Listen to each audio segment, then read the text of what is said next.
Welcome to Buddha at the Gas Pump. My name is Rick Archer, and this is a show in which I interview people who have had a spiritual awakening, are in the process of having spiritual awakenings, and so on. Cheryl Abram, today's guest, is my 300th guest, so send her a cake or something. Cheryl is a mother of four from southern Louisiana. She's a graduate of Catholic University of America in Washington, D.C., and holds a master's degree in social work and in quality systems management. She currently lives in Northern Virginia and works as a learning and development specialist in a federal agency in D.C.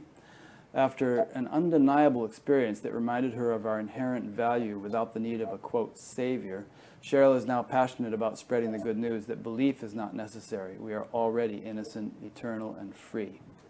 Cheryl has written a book called Firing God, which I've read twice now. First when, a few months ago when you first sent it to me, and then again just this week. It's a nice, short little book. It kind of tells Cheryl's whole story, but we're going to cover it here in this interview. So let's do the usual thing, Cheryl. Let's kind of go back and talk about your growing up period and all that a little bit, just so people get to know you, and then we'll get into all kinds of other things. So you grew up on a pecan plantation, was it, in southern Louisiana? Yes, it was a plantation. It was called Pecan Grove, because we had a lot of pecan trees on the plantation. And when they'd fall off the tree, we'd pick them off the ground, and my grandfather and my uncles, they put them in these huge sacks, and we'd sell them at the side of the road. And, folks use them in everything, especially pecan candy, which is absolutely delicious. So, so I had an awesome childhood. I really, really did. Just being on the plantation with my mother's side of the family. My father's mother lived in a city called Houma, which was not as rural as Berg was. So, but both, I enjoyed both. I enjoyed being with my father's mother and with my mom's parents.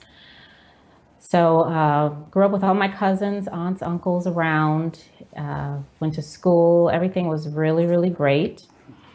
Religion was a huge part of my upbringing. My uncles right now are ministers. A lot of people in my family, both male and female, are ministers, and everyone goes to church, basically.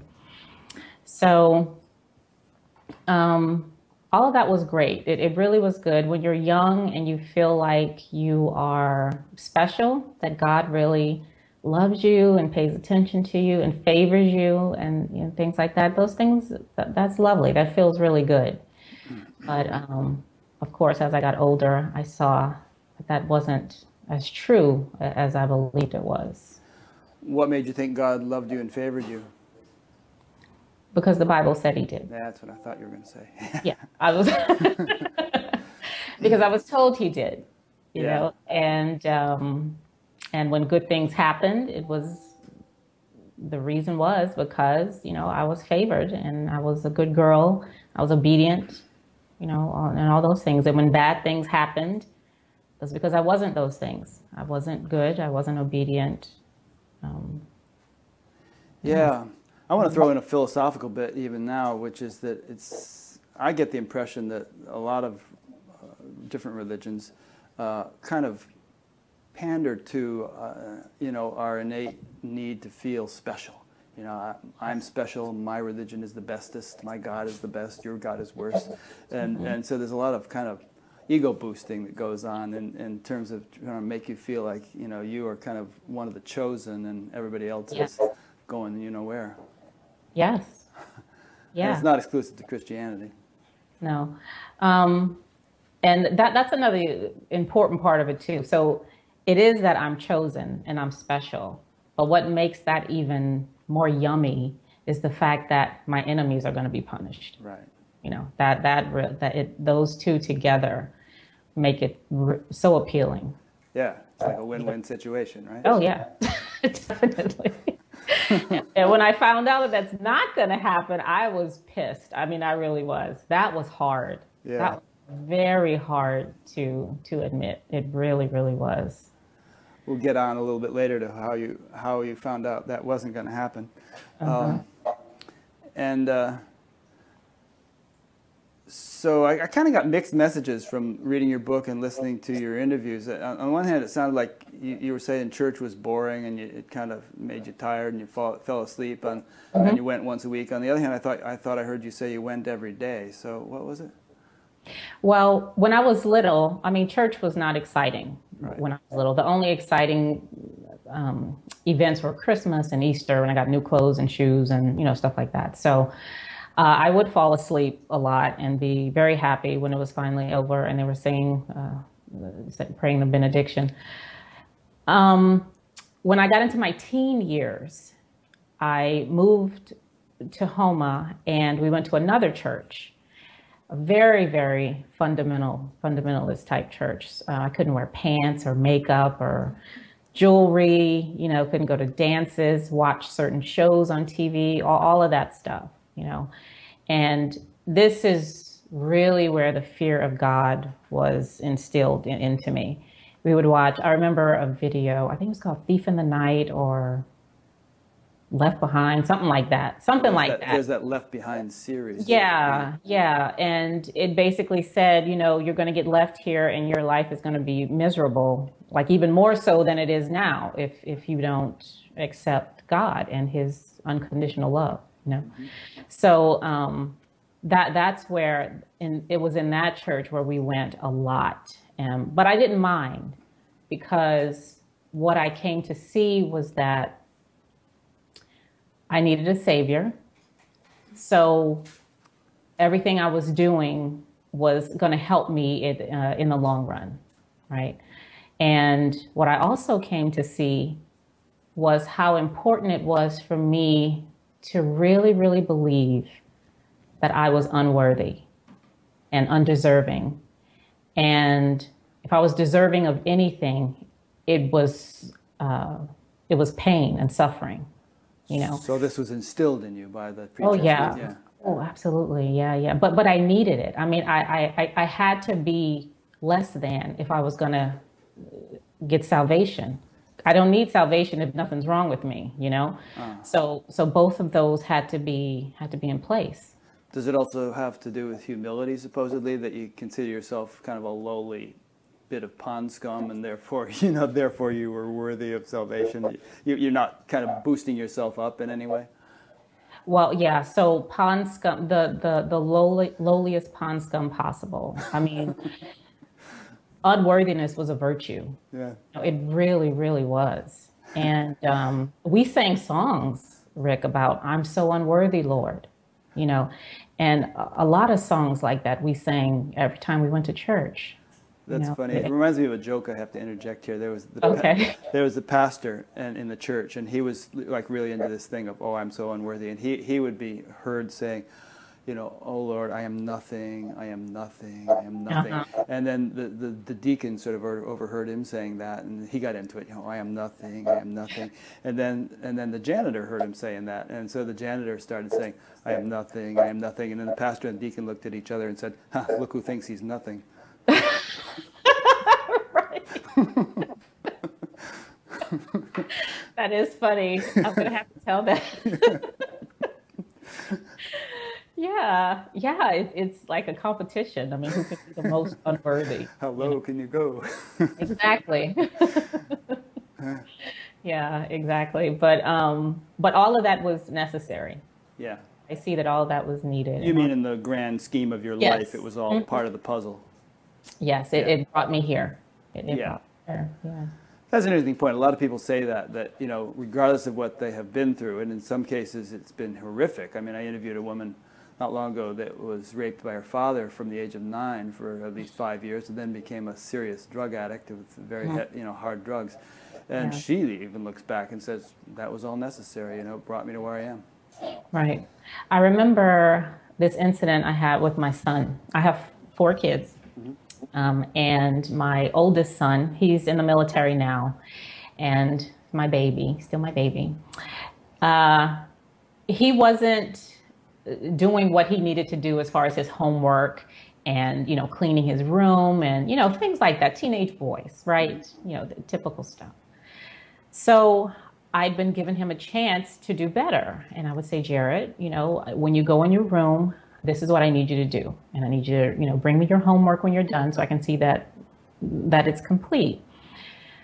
That wouldn't happen. I would go back a while later and say, well, let me see this, or let me see how you've cleaned your room because you said you were in here doing that. So, let me see that. And it just wasn't getting to him, right? That this is what mommy was asking for.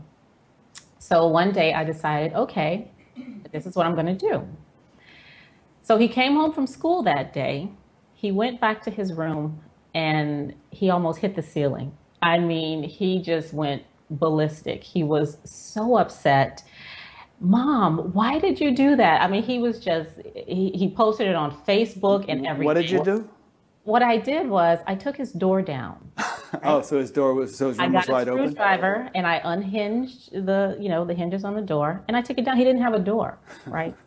Because I said, as a mom, okay, the main thing that I need is I need to know.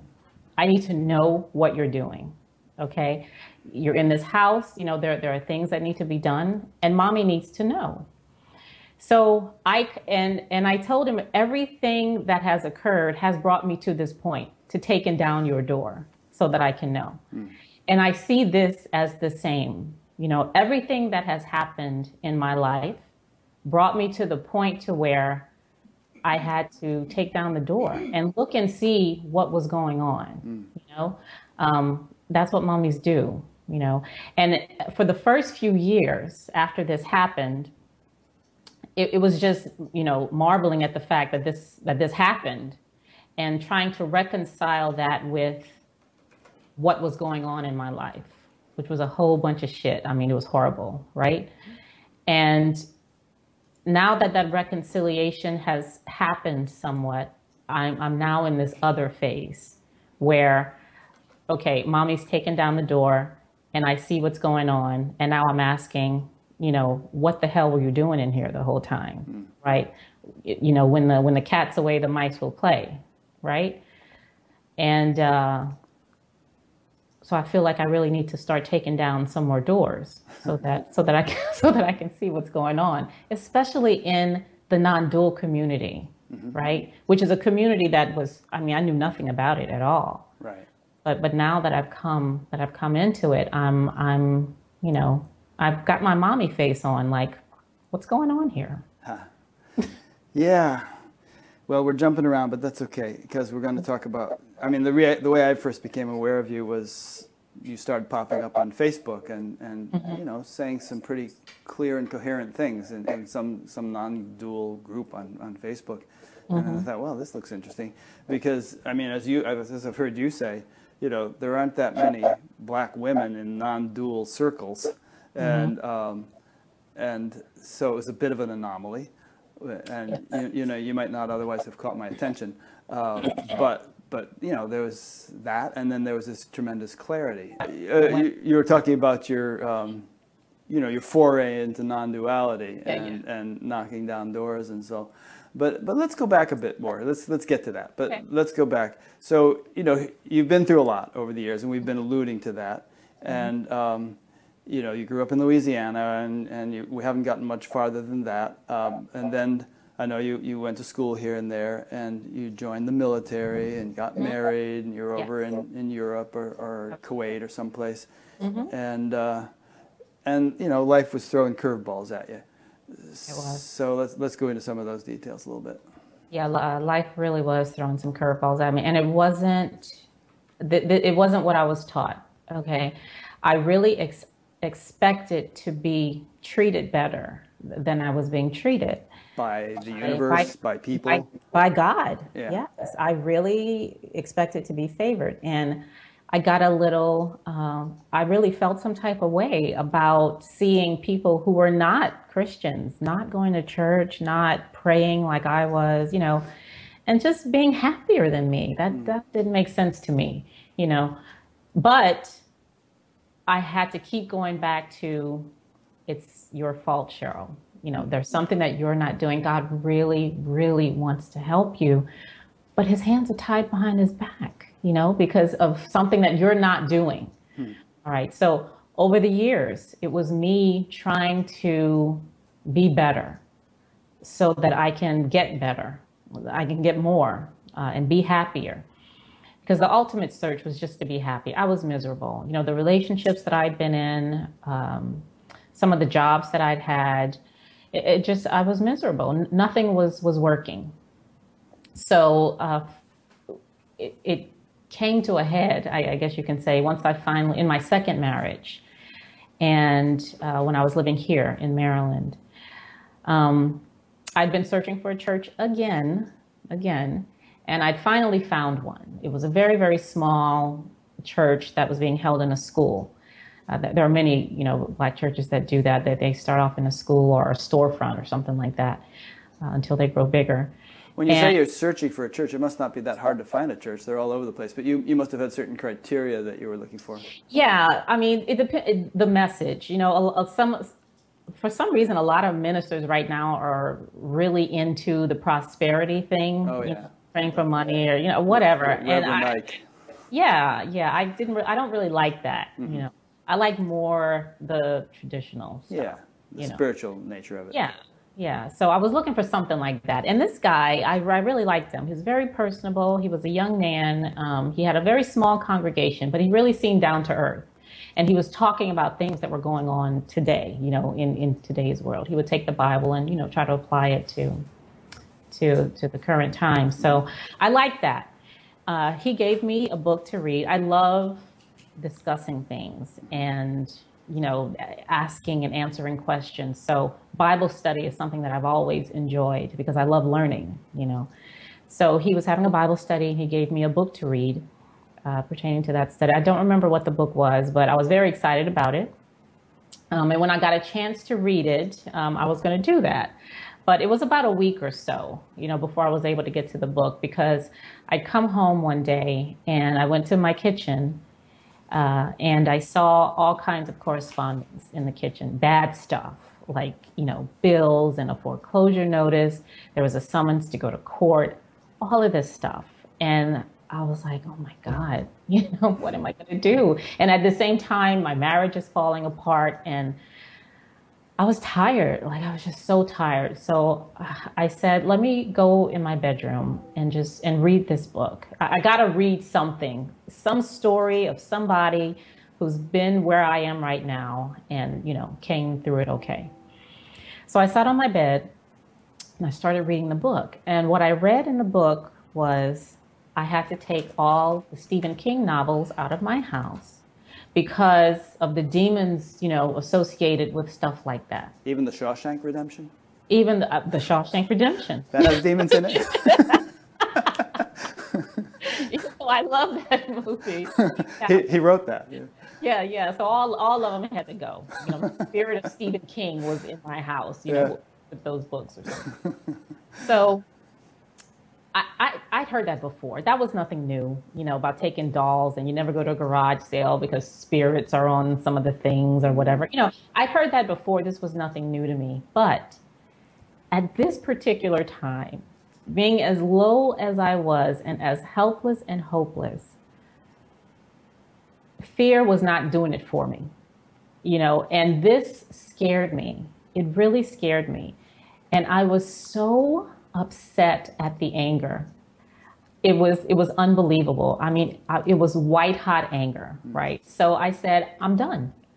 I am so finished with this because every time I'm talking to God at this point, every time I come to you, it's Cheryl, you're not good enough. You got to do this. You got to do that. I really want to help you, but I can't because you didn't pray enough. You're really not tithing like you should. And of course, all of this is coming through the man of God. Right. You know, I'm not hearing this directly from God, you know.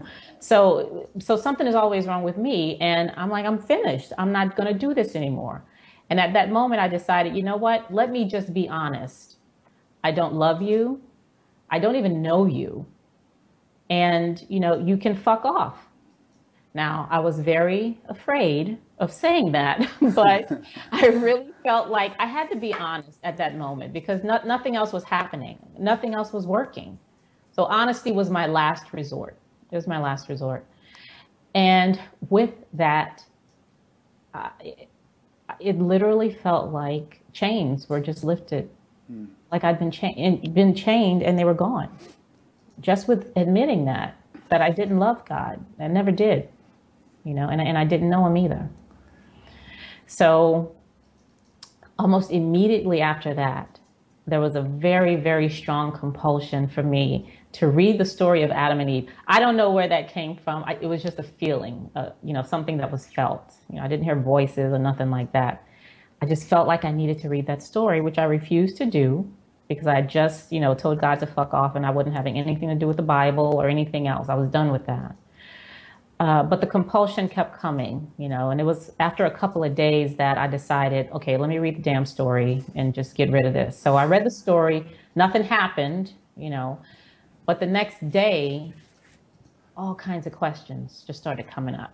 You know, why are there two stories? Why was that tree there? Questions I'd never asked before because I just accepted the story.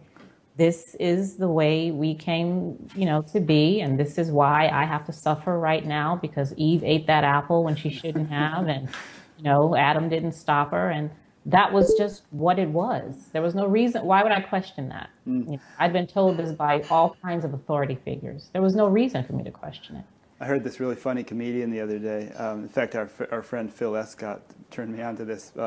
But the guy was going on about how, you know, here's this story and there's a talking snake and they get, you know, they doom all of humanity to perdition because she ate a particular piece of fruit and you know, she came out of Adam's rib and all this stuff. Yeah. And then he kind of concludes by saying, and this is the book that we put our hand on, promising to tell the truth, the whole truth and nothing but the truth. Exactly.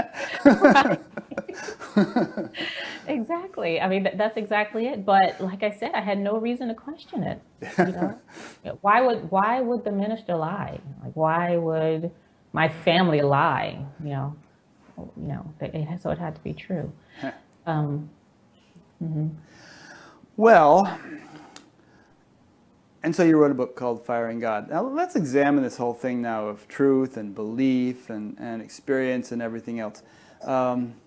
I mean, here's my take on things, and that is that religions all start out pretty good. They start out with some sage who has, you know, some seer who has a profound, deep experience of what we might call truth or reality, or, you know, the deeper dimensions of life. And you know, and very often that realization is so profound and so deep that, you know, that person really makes an impact and stands out. Yeah. Yes. And then, you know, over time, the message is lost. It's usually lost even in his lifetime. You know, that he's saying stuff, people don't know what he's saying, and then certainly after he dies and generations go on, the thing is lost more and more and more and more, Right. To the point where you have, you know, hundreds of millions of people killing and torturing each other in the name of what was once, what started out as the most sublime experience a person can have. So there's this huge loss of the original essence of what gets a religion going. And religions become like these empty shells which bear no resemblance to the original thing. So that's kind of my orientation to the thing. And since there's no experiential basis left, no experiential essence left, or at least not in any general sense, maybe there are some exceptional individuals here and there, the whole thing hinges on belief. And, you know, what does belief do for you? I mean, you and I could stand on the sidewalk in front of a restaurant, starving to death, arguing about, you know, what the food was like inside without actually experiencing it. And so and I believe it's good, you believe it's bad. Who cares? You know, we're starving. We should go in and eat. But, you know, religions for the most part have lost the ability to provide that access to that restaurant, so to speak. And so people are left hanging on believing stuff. And without, and I'll say one more thing and then let you take it. Without the kind of experiential anchor or verification for all these beliefs, the beliefs can get more and more and more out there. You know, more and more weird, because there's no kind of check and balance in terms of, there's no kind of even understanding that the beliefs should at best be kind of like hypotheses. Okay, we believe such and such is true. Let's find out if it is.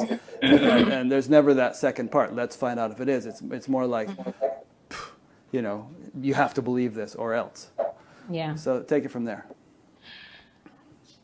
So the way I see it is that in my experience, belief was so important. And part of the reason was because of where I come from and who I am as an African American woman. I remember when I went to Salve, Regina, I was in a class, I forget which class it was, but I was one of two Black people in the class. And that's a college in Rhode Island, right? A college in Rhode Island, yes. And the instructor asked the class, he said, I want you all to go around the room, like we're going to go around the room, and I need you to tell me where you came from. Okay. How did you get here? You know, a little bit about your heritage. So they went around the room. You know, some folks, their great grandparents were from Ireland or England, a couple of folks from South America. You know, they knew where they were, where they came from, where they originated. So they got to me, and I had no answer. I was like, Louisiana? I don't know, you know. And Rick, I was so embarrassed, and I was so hurt because I don't know. Well, are you saying that you just didn't know your genealogy? You didn't know that's what very far back? Yeah, I don't know. Right. And and I feel bad about that. Because the records were lost of all that, and you just don't know what country your original descendants came from or anything. Nothing at all. Right. Nothing at all. And for those who do know, I think they have such a gift. You know, they really, really do have such a gift to know that.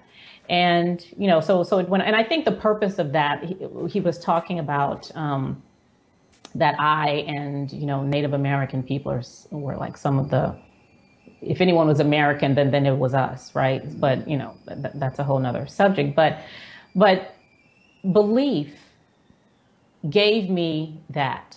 Belief gave me my genealogy.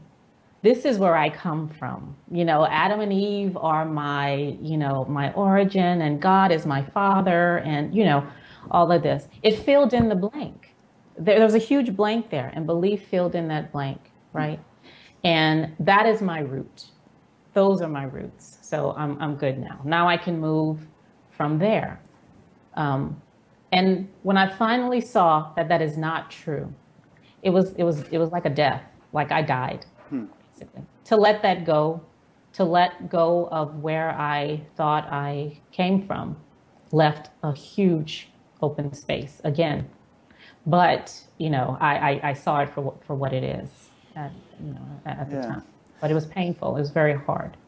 Now that with your current orientation to things, I mean, the way I look at it, my ancestry was English, Irish, and Scottish, but I don't particularly care. I never paid much attention to it. And I tend to think of myself more as an evolving soul who might have had lives in India or China or who knows, I don't know. But that's kind of like really my lineage. And then if we want to kind of transcend the individuality, then we are all the same person, and there's that sort of eternal self, you know, and that's who I am. So there's kind of, if I want to make sense of things, those two things are more meaningful to me than my actual genetic heritage. Do you kind of feel that way now that you have this newer orientation to things? No. No? How come? I mean, I would still like to know, you know, eventually, but this new orientation, as you say, is it's okay. I mean, it's not so critical. It's not so imperative. It's not life or death, you know, if I don't know. But it would be nice to know, you know. And I'm no longer holding on to something that's not real to take the place of what is real. Yeah. You know. So if, as a Christian, you derived solace from the sense that, you know, Adam and Eve were your ultimate ancestors, and it gave you a sense of belonging, and now you no longer believe that, do you feel a little bit rudderless now, or do you feel like something more meaningful has actually replaced that kind of concept you used to take solace in? I did at first. It took a long time to let go, right? So I'll get to the point to where everything happened, Okay. and then, then go from there. Okay. So as I was saying before, in my room, I read Adam and Eve, and all the questions started to come up. So with these questions, I went to people in my family who, they're well versed in the Bible. So there were questions about the Bible. So I'm going and I'm asking things like, why are there two stories? What's up with that tree? Why would he do that? And, and the answers I was getting were the same old thing I always got. And I wasn't satisfied with that. So that's when I went to Google, right? And I was looking for commentary on the Adam and Eve story. And I started to read things that I'd never read before, like the possibility that story is just a metaphor. Like it's not even real. It just represents, I never heard that before. Google must have demons in it. Yes, it must. And I would look over my shoulder like, maybe this is the devil trying to, convince me of something. Yeah. But yeah, so I started to read those things. I started to listen to folks like Christopher Hitchens, and I felt so guilty listening to him because I'm like, man, I really shouldn't be listening to this guy, the stuff he's saying. But I just needed to hear other things. Because I've been in this box of Southern Baptist speak for so long that I need to hear somebody else's story.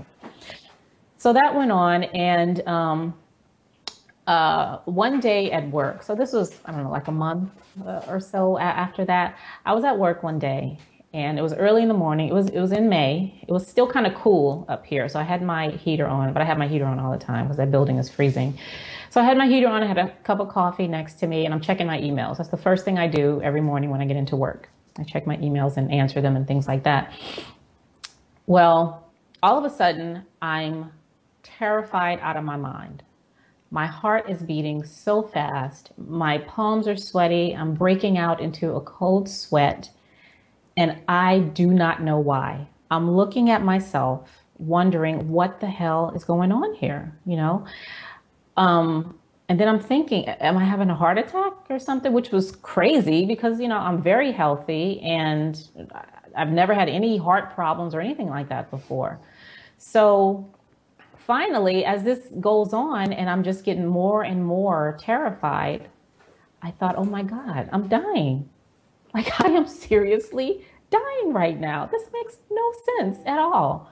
And the terror just kept increasing and increasing. And I'm like, oh my God, what's going to happen to my kids? Because I know now there's no question in my mind that I'm about to die. I see it coming. And I'm like, what about my kids? Who's going to care for my babies? I'm not going to be able to tell them bye. But there was nothing I could do. So I just had to say, okay, I'm just going to die right here in my chair at work. And I just let it go. I was like, all right, let's do this. So once I just said, okay, if that's the way it's going to be, that's just how it has to be. The terror was replaced by something that I have absolutely no words for at all. None.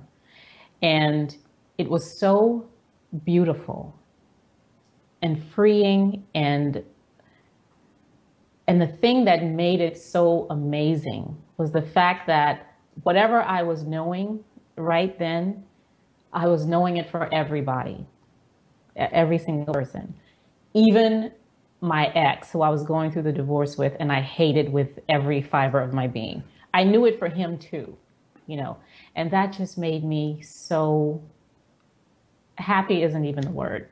I'm telling you, it's not. So that feeling lasted for a while, and while it was going on, like strange things were happening. I'm looking at my computer like, what the hell is a computer doing here? This makes no sense, right?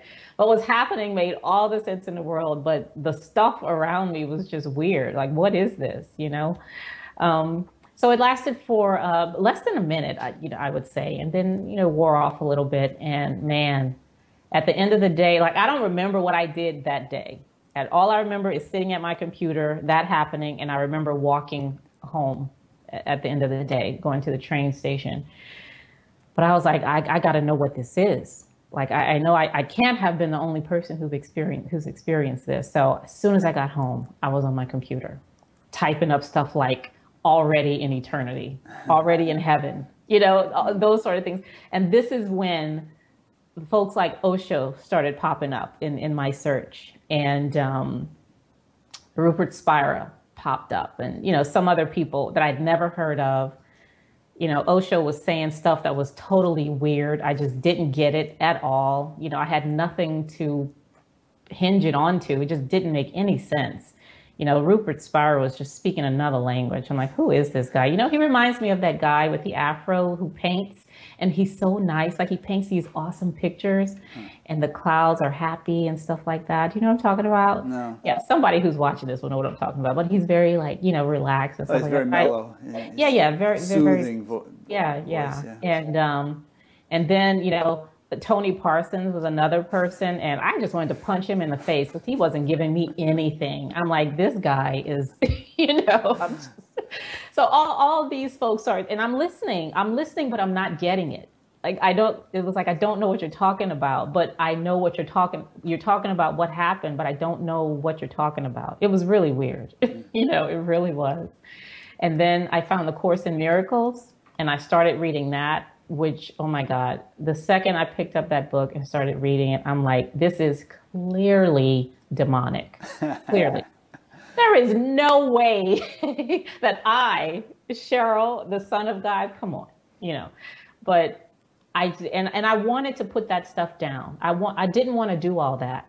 First of all, because I had a lot of shit going on in my life. You know, I didn't have time for universe stuff, finding out who I was. I mean, you know, I can do that later. Right now, I have bills, I got court dates, I got, you know, my kids need me, all that stuff. But I couldn't stay away. I couldn't just put it on the side and go back. Something just kept drawing me back there. As much as what was going on was telling me what you experienced was not so. You are not good. You know, you are not already here, or, you know, whatever. So the chatter that was going on over here was kind of, there was a battle there almost, you know, trying to get me to forget this. Yeah. Like the but old this wasn't going angel nowhere. and devil on your shoulder. Yeah, exactly. That's exactly what it was, right? But this wasn't going anywhere. It wasn't, not at all. And it took a while for me to grow into that, you know. Yeah. I had to keep going back to it because, man, the chatter is so convincing. You know, it really, really is. There's a lot of interesting stuff in what you just said. First of all, it might interest you to know, and you probably already do know, that a lot of people go through this fear thing on the verge of an awakening. Have you come across other accounts of that? Yes. Mm-hmm. Yeah. And it reminds me of, I don't know if you've ever read The Right Stuff or saw the movie, but when Chuck Yeager was the first man to break the sound barrier, as he was sort of approaching the speed of sound, there was all this turbulence, and he was holding on to the stick of the plane and all. And when he finally broke through, it just became totally smooth. Mm-hmm. So there's like this kind of transition point that he had to go through, and after which it became smooth. And there's a verse from the Upanishads which says, certainly all fear is born of duality.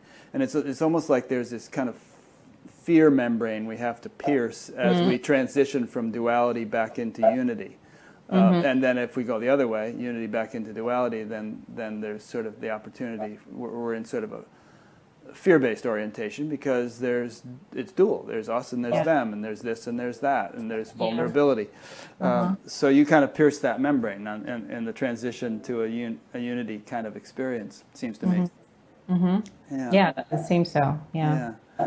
And it was funny because as I was looking for others who've had this experience, I really wanted to hear from someone who looked like me. You know, that was very important to me. I didn't want to listen to Rupert Spira. I didn't. I'm like, an English white dude, what does he know about anything that I've experienced? How about Mooji? Mooji comes close. Yeah, he comes close, but he dresses weird, and he's got, you know, he has the thing on his lap. I mean, he was too guru-y for me, you know? Yeah. So I wanted to find a normal person, you know, that I could really talk to and who I could relate to. And I didn't find that, but I I needed to know so badly that I pushed that aside. I said, okay, fine, whatever. Let me just listen to what these folks are saying. And of course, eventually, none of that matters, in the end. But that experience has resonated with me throughout because The experience you had in the office, you mean? yes, Yeah. and the search for somebody who right. looked like me. So what I did was in my research, I looked up this guy, and Jerry Katz is Oh, his yeah, name. sure. I listened to your interviews with him. And I read that it seemed like he'd been in the non-duality game like forever, right? So I emailed him and I said, Jerry, my name is Cheryl. This is who I am. This is what's happened to me. And in the email, I said, so where are all the Black people? Because I really thought he'd been in the game so long that he would know where we were housed or something. Tell me, oh, well, they, the Black non-dualists have a thing in Detroit every year or whatever. I was really, because he'd know. If anyone would know, he'd know. And he was like, I don't know. So, so you did the interview and things like that. So now that, as I said, I've started to, over the years, grow into this. I see that now this stuff never stopped. The chatter and all the problems and all that stuff. And I talk about that in my book. Like I was still going through crap. I was still feeling shitty after my court dates, and I, still hated my husband and all that stuff. All of that was going on still while I was growing into this other, whatever that is. And now that I feel like I don't know, more stable, I guess. I don't even know the word for it. That's a good word. I'm starting to focus more on this, on the chatter and the and what's going on over here. And again, Jerry, he's started this group called Diunidal Consciousness. And it's about how you mentioned before, either or. It's about either or not being the only option. Right. Both. There is another one. Yes. Both and is also there. And this is leading me in my talks and with my book. And, last weekend I went to Atlanta to talk to the Black non-believers to really introduce this to my community, to the community. Because, Rick, when I had that experience in my office, it was so to grow up feeling like you don't belong, you don't know who you are, and you deserve every horrible thing that happens to you is an awful way to grow up. Yeah. And to see that the people around you, they feel the exact same way is really hard. I mean, I know, I'm sorry. That's okay, this is sweet. I know some beautiful, beautiful people, and they're so afraid because the belief that they're holding on to, they feel like that's all they have. There's no other option. And I just want to do what I can to let them know that there is. I'm sorry. That's okay. No, you can cry, just don't slap your microphone. I'm sorry. No, it's very, very sweet, Cheryl. And it's such a, and I'm sure you will. I mean, I'm sure you're going to do a lot, and you are doing a lot, and this interview will help you do more. But the whole thing about, I mean, to me, to my mind, the experience you had in your office, it's a beautiful experience. And there are people who kind of live in that state all the time, and I'm sure you have to a much greater degree now than you used to. And so we're talking about something really wonderful and sublime, and what's fear got to do with it, to paraphrase Tina Turner? It's such a shame that there's been so much nonsense in the name of spirituality, and that generations of people have been kind of condemned to fear over something which should be the polar opposite of fear. And it's funny, I had you listen to my interview with Michael Dowd. He mentions that statistically, in the sort of the Bible Belt areas of the country, there's a much higher incidence of porn and spousal abuse and, alcoholism and all kinds of creepy stuff than there is in the sort of non-religious parts of the country, like the East and West Coast. So you kind of wonder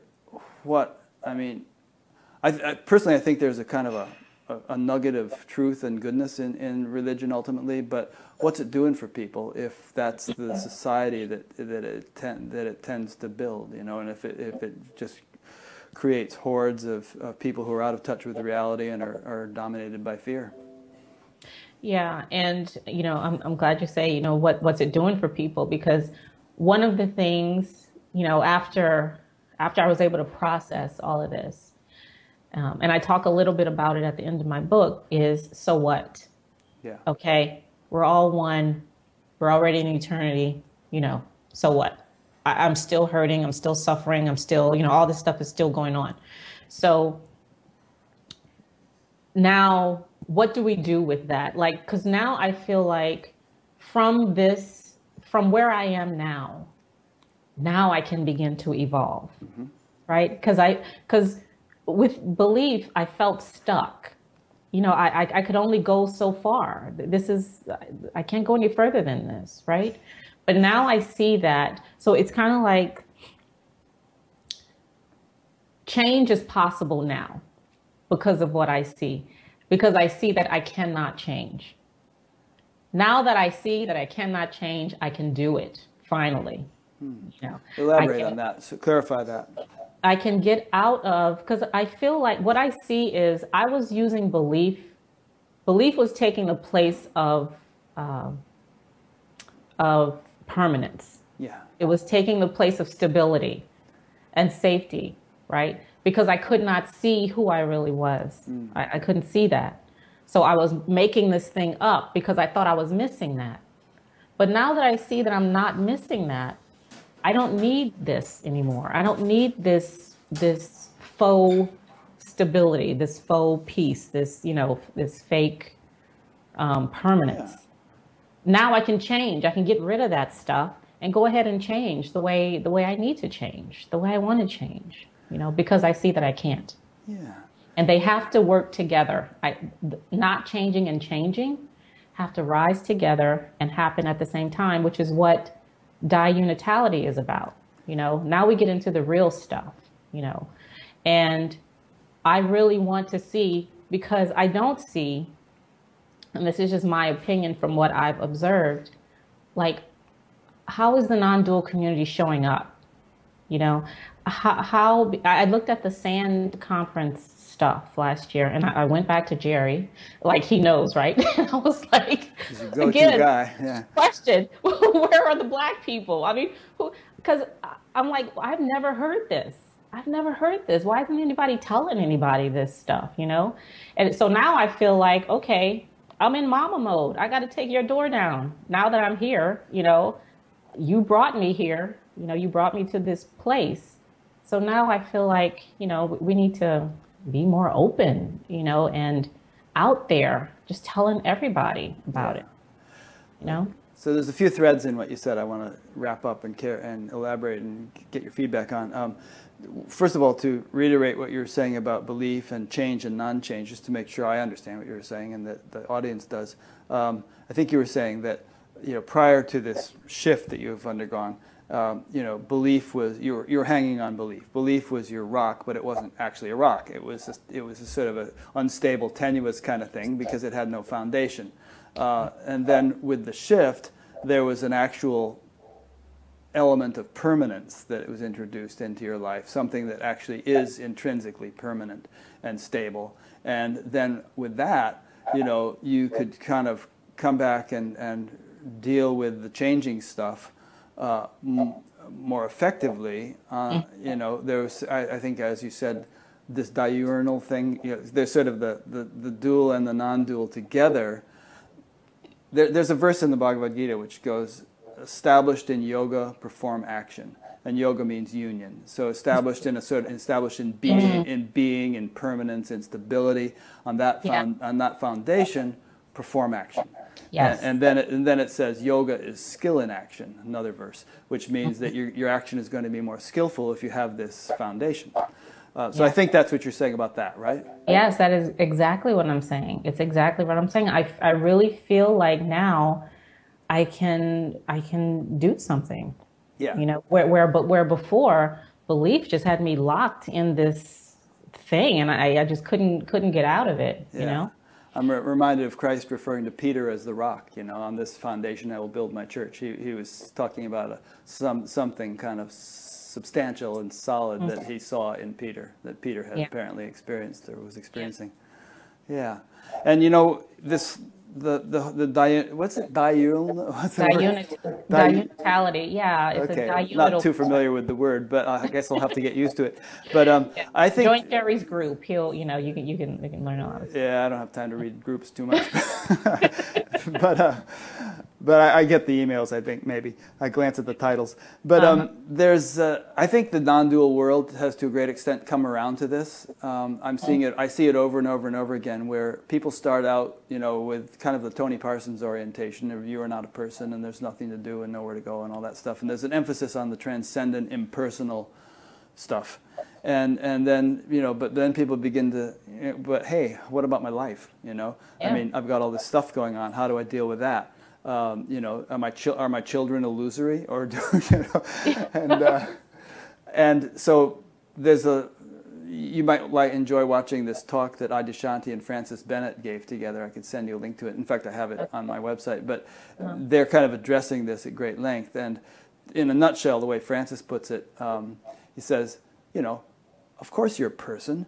You're just not only a person, you know. So of course you're a wave. You're just also an ocean. So it's not like I am just the ocean, I am not a wave.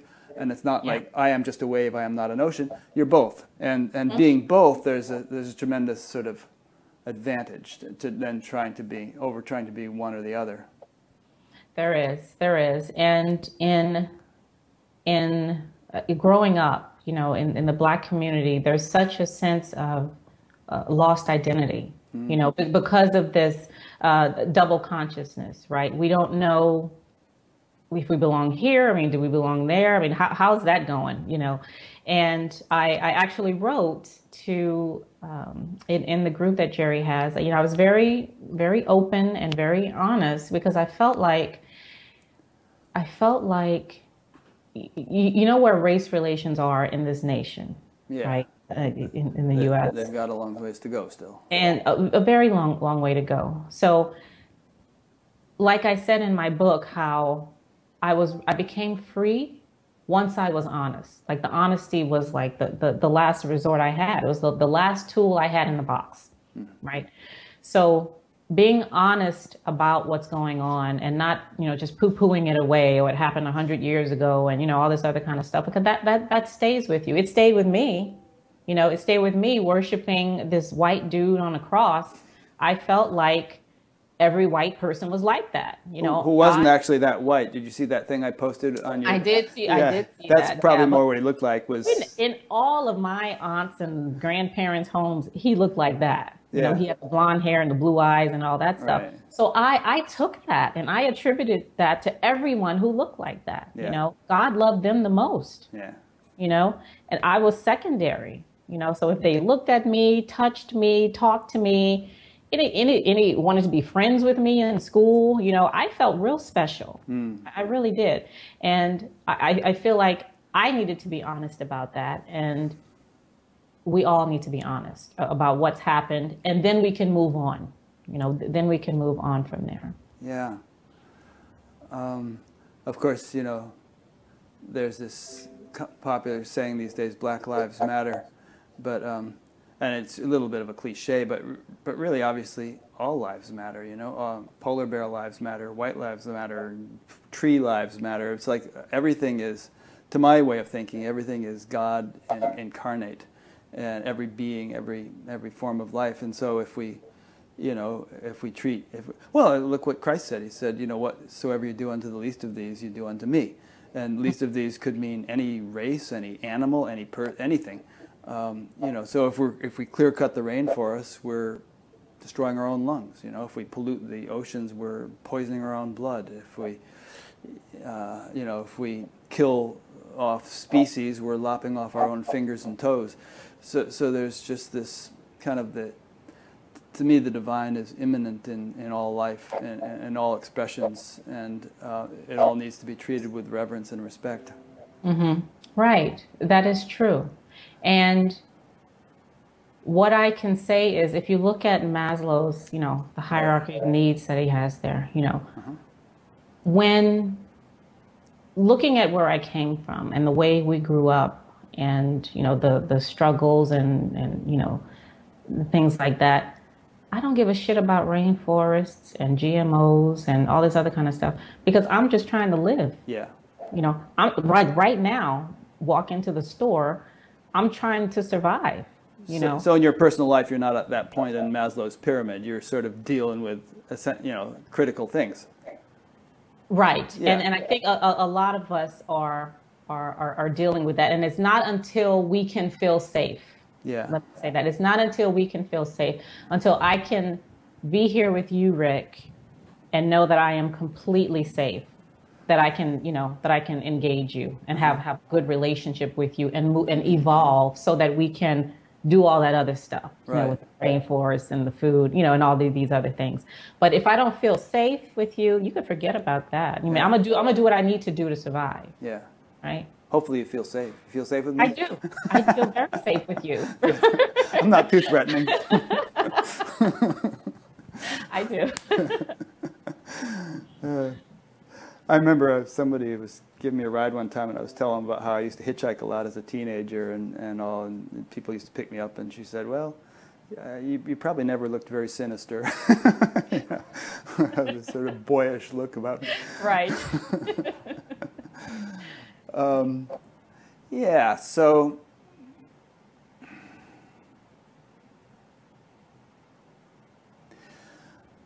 in terms of like what got you crying a few minutes ago, this feeling of a need to help your brothers and sisters who are kind of in fear mode and have had that drummed into them for so long.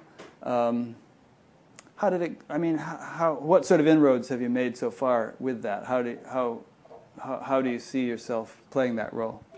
Yeah, no inroads at all, none. Well, how about when you went to that thing in Atlanta? Well, those are the Black non-believers. So they're already kind of over that hurdle. Oh yeah. They've yes. I believe Mandisa Thomas is the head, the founder of that group, and I believe it started in 2009. Mm-hmm. So so they've kind of gotten over that hump a little bit, But what I say when I go out and I speak to people is that I'm not attacking beliefs. I mean, keep your beliefs. Don't let them go. Hold on as tightly as you can. Whatever you believe when you came in the room, believe that exact same thing when you leave. Mm-hmm. All I'm saying is, look at what you're believing. That's it. Just look at what you believe, because there's nothing I need to do. The same thing that allowed me to see what I saw is in everybody. Sure. I don't need to do anything about that. So I'm just asking, if you feel inclined to do so, you might want to look at what you're believing. And from there, just from the looking itself, from there, they'll figure it out. Yeah. It'll come to them. Well, you know what Thoreau said? He said something like, you can go ahead and build your castles in the air. That's where they belong. Just put foundations under them. Mm-hmm, mm-hmm. And something that I know that you're interviewing Robert Rabin next, I think right? It's next week, yeah. Yeah, and as I mentioned to you, Robert's my public speaking coach. Oh, I didn't know that. I forgot you said it. Yeah, he's awesome. He's absolutely awesome. So one thing that he says in speaking is, look at what you're doing. Like, pay attention to how you're moving your hands, your head, how many times you're saying just pay attention. Just give attention to it, because you cannot change what you don't give attention to. If I don't even know I'm doing it, then how am I going to modify, do something else, right? Yeah. So it's all about looking and just paying attention to what's going on. Yeah, and more fundamentally, it's about, where you're at. You can be a polished public speaker and not really be living the message, and it's not going to have the same effect as if you were somewhat green as a public speaker, but, actually really imbibing the message that you're trying to convey. Exactly. And, he talks about being authentic. That's his whole thing. There you go. About being authentic. And how can I not be myself? The work comes in when I try not to be myself, that's where all the effort comes. But being myself, it just comes naturally. So this whole thing about firing God, I mean, I don't feel like you actually fired God. I feel like you fired his crazy uncle, that God is a bit embarrassed about being associated with. And, I very much believe in God, but we could perhaps talk about what that means, And I have a feeling that maybe you do too, or maybe you will, and that you'll hire him again, but it won't be the same guy, and it won't even be a guy. So you want to talk about that a little bit, or you can even tell me what your orientation is to what I just said before we proceed. Yeah. So in the book, what I say is, God was my system of beliefs, like the whole thing. And it wasn't just belief in Adam and Eve and all that stuff. It was belief in the fact that this is a computer, belief in the concept of a cup, of a tree, of air, all that stuff. That entire system was God, because there is no sun unless I believe there's one. Right? There is no air unless I believe in air, which is what belief, tends to do. You need this belief in order to have something, Belief is about getting more, about more stuff, and, religion is all about promising more stuff, mansions and milk and honey and 10 virgins and, all this other kind 72. Is it 72? Well, for the Muslims anyway. Wow. Except they're all nuns and they're carrying rifles. Oh, yeah. Oh, okay. They don't find that out until they go there. They don't. Okay. Yeah, but it was just a system of beliefs, right? So the system of beliefs is there, it's still, but I'm not so invested. I don't value it, and I don't use it to try to get me something, because there's nothing more for me to get.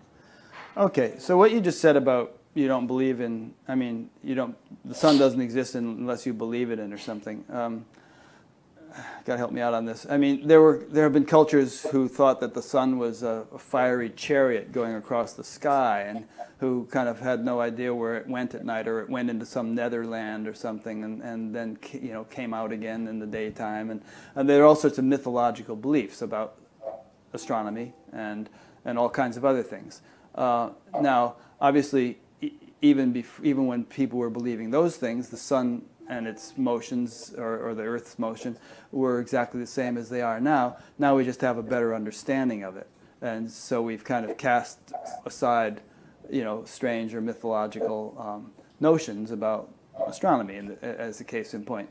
So what I'm getting at is, it seems to me that there is a reality to the laws of nature, to the way things work, which is not subservient to our understanding. It works the way it works, whether or not we understand it. Gravity did just fine before Sir Isaac Newton came along.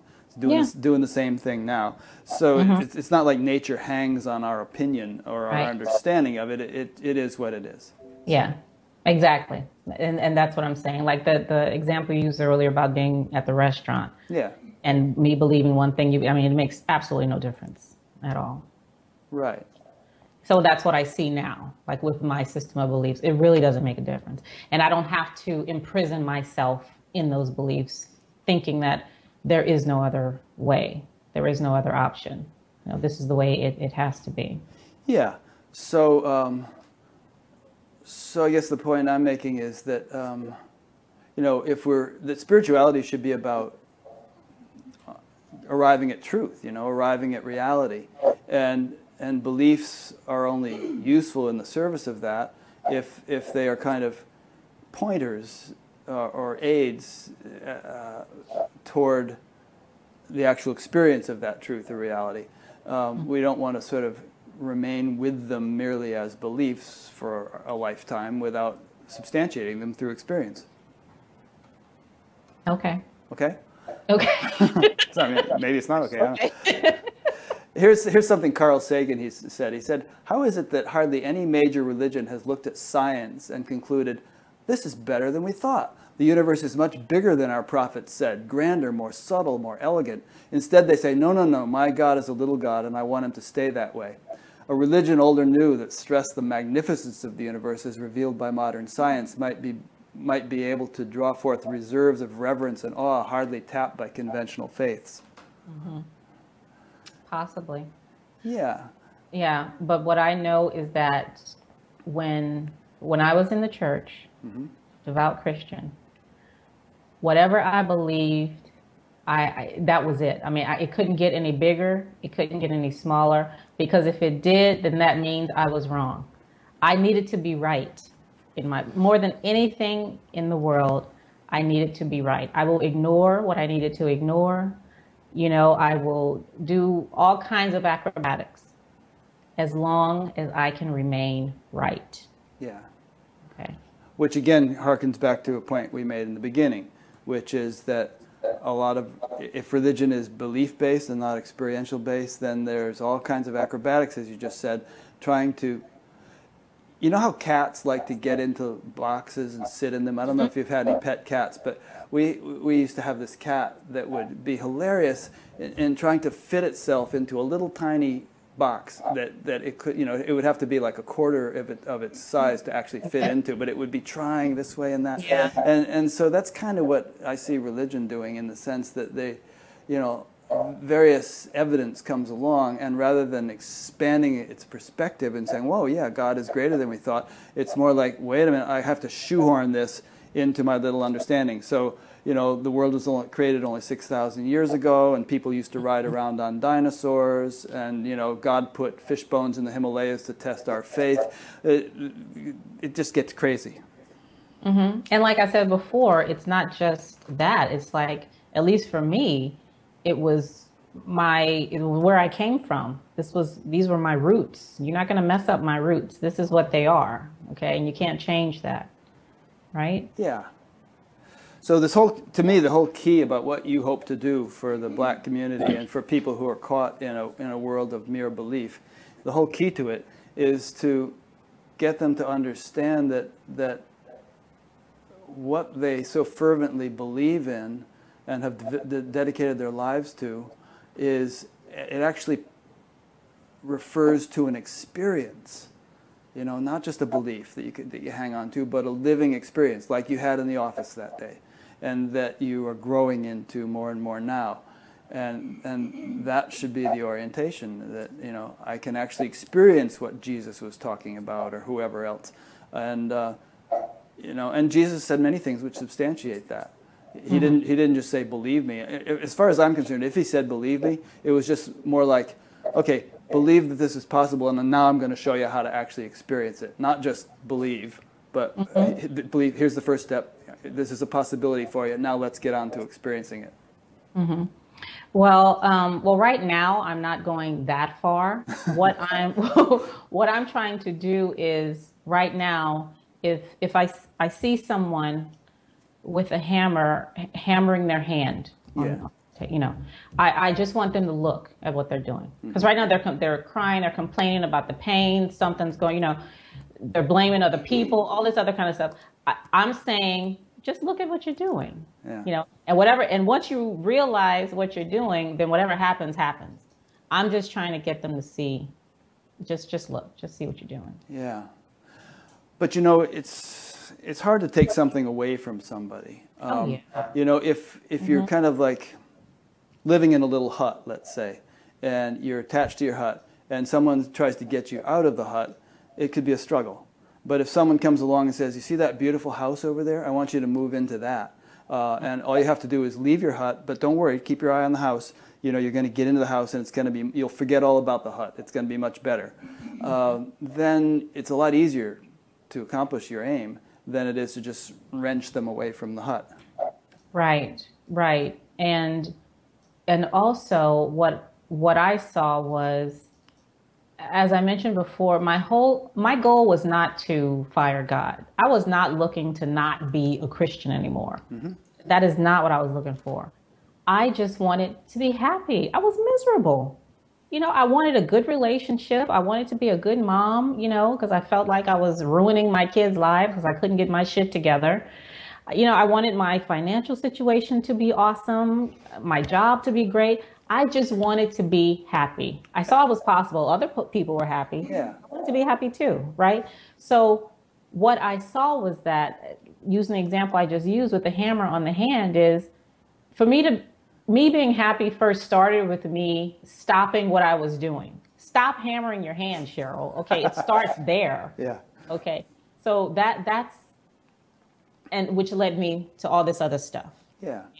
Just seeing what I was doing to myself, it led me to all this other stuff. And I think everybody wants that. I think that's the most fundamental human desire, is for happiness.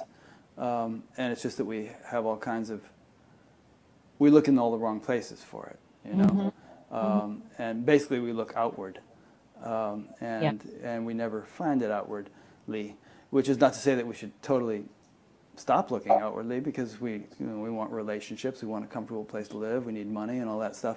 But like you said a little while back, if there's no foundation of sort of the inner experience, then the outer is just always going to be unstable. Yeah, exactly. Yeah. Mm-hmm. So I have another little theme I want to introduce, but do you have anything on your mind that we've been skirting around that you haven't had a chance to elaborate on? No. Okay. Well, let's talk a little. You're doing very good. Yeah. Oh, gee, thanks.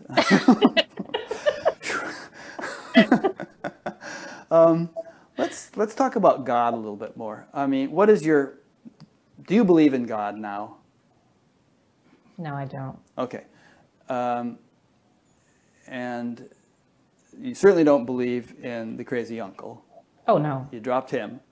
And so you don't believe that there's kind of anything anywhere on any level of reality that the word God might pertain to. Possibly, but I mean, I don't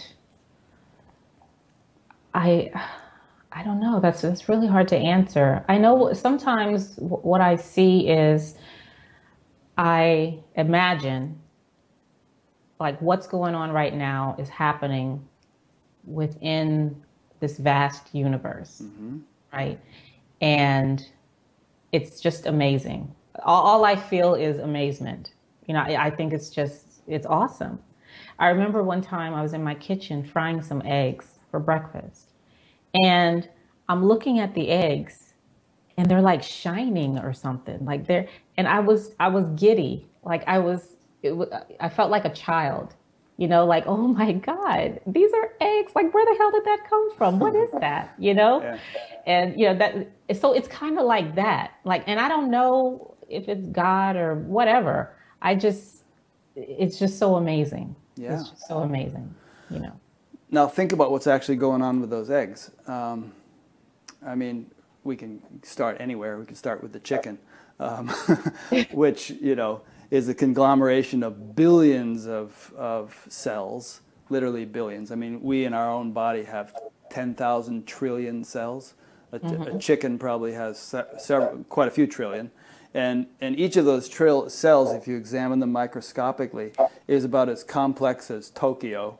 I mean, it has, it's an incredibly complex mechanism. The DNA inside the nucleus of a cell is about 6 feet long, coiled up in each cell, and each of those DNA strands contains all the information necessary to make another chicken or another human being. And and then taking it down to the molecular level, there's all these little molecules buzzing around, and to the atomic level, all this stuff going. And it's so obviously not just a chaotic, random billiard ball kind of arrangement with things just sort of without any order or intelligence producing chickens, or human beings or eggs. There's a vast intelligence completely permeating and orchestrating everything from the subatomic through the galactic, and everywhere in between, without a gap anyplace. And scientists generally acknowledge this, but they kind of stop short of saying what that intelligence might be. I mean, they define thousands of different laws of nature and identify so many different mechanisms of, how amino acids work and how DNA works and all this stuff.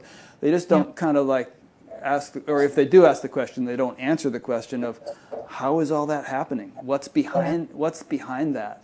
If that's the clock, then who's the clockmaker? And so to me, the notion of God is that intelligence which obviously permeates everything. It's not just sort of far removed off at a distance like a clockmaker might be. It's at the heart of every phenomenon in creation. Okay. And omnipresent, omniscient, omnipotent, all those adjectives that are used to define God traditionally, but that are completely glossed over and misunderstood by traditional religions. But one can attune oneself to the experience of that level of nature's functioning, and then it begins to become very real and very vivid and very felt. Okay.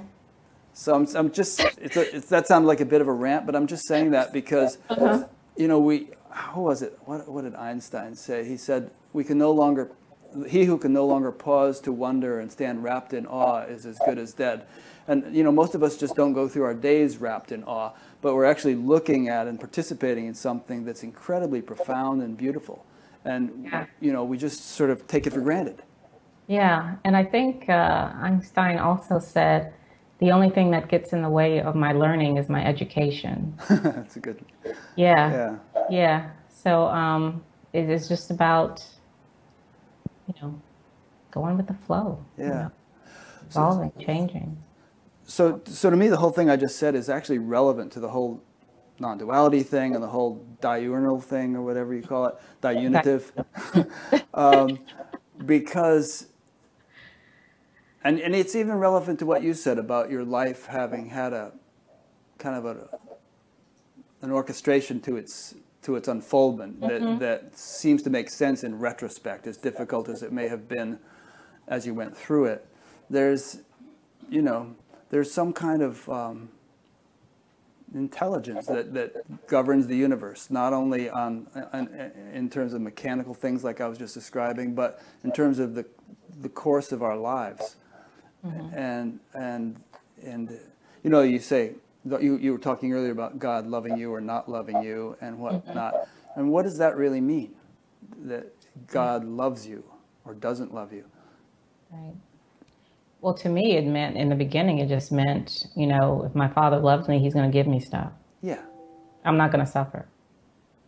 That's what it meant to me in the beginning. Now love is just everything. It's just whatever it is. It's no boundaries. So as a mother, if you were scrubbing dirt from behind your kid's ear when he was 3-4 years old, he probably thought, I hate this, stop it, mommy doesn't love me, leave me alone, I don't want this.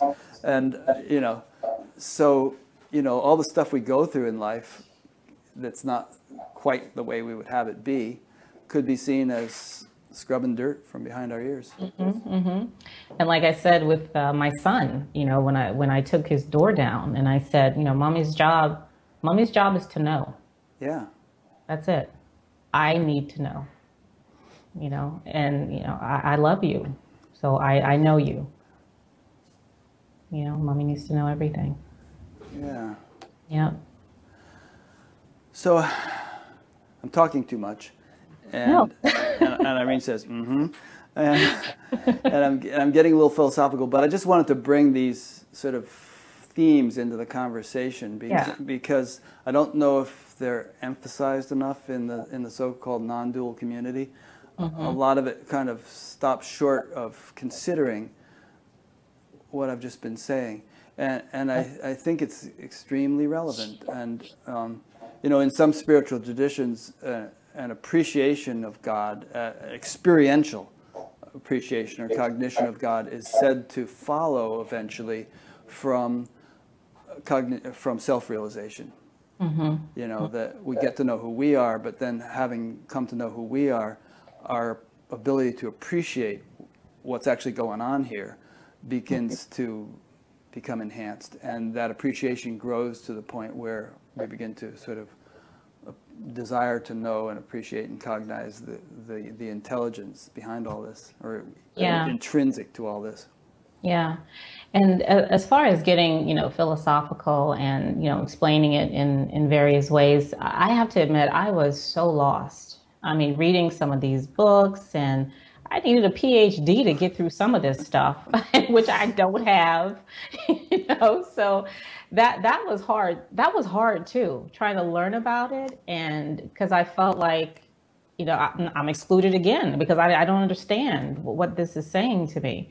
The language wasn't simple enough, So what I did and what I'm trying to do is, like, with my blogs. I don't know if you've looked at any of my blogs, but I take very, very common things, like the game Words with Friends. I have a blog about that and tying it into this seeing, right? I have a blog about the Terminator, where I'm talking about the movie, with Sarah Connor and all that. So I try to make it very readable and relatable.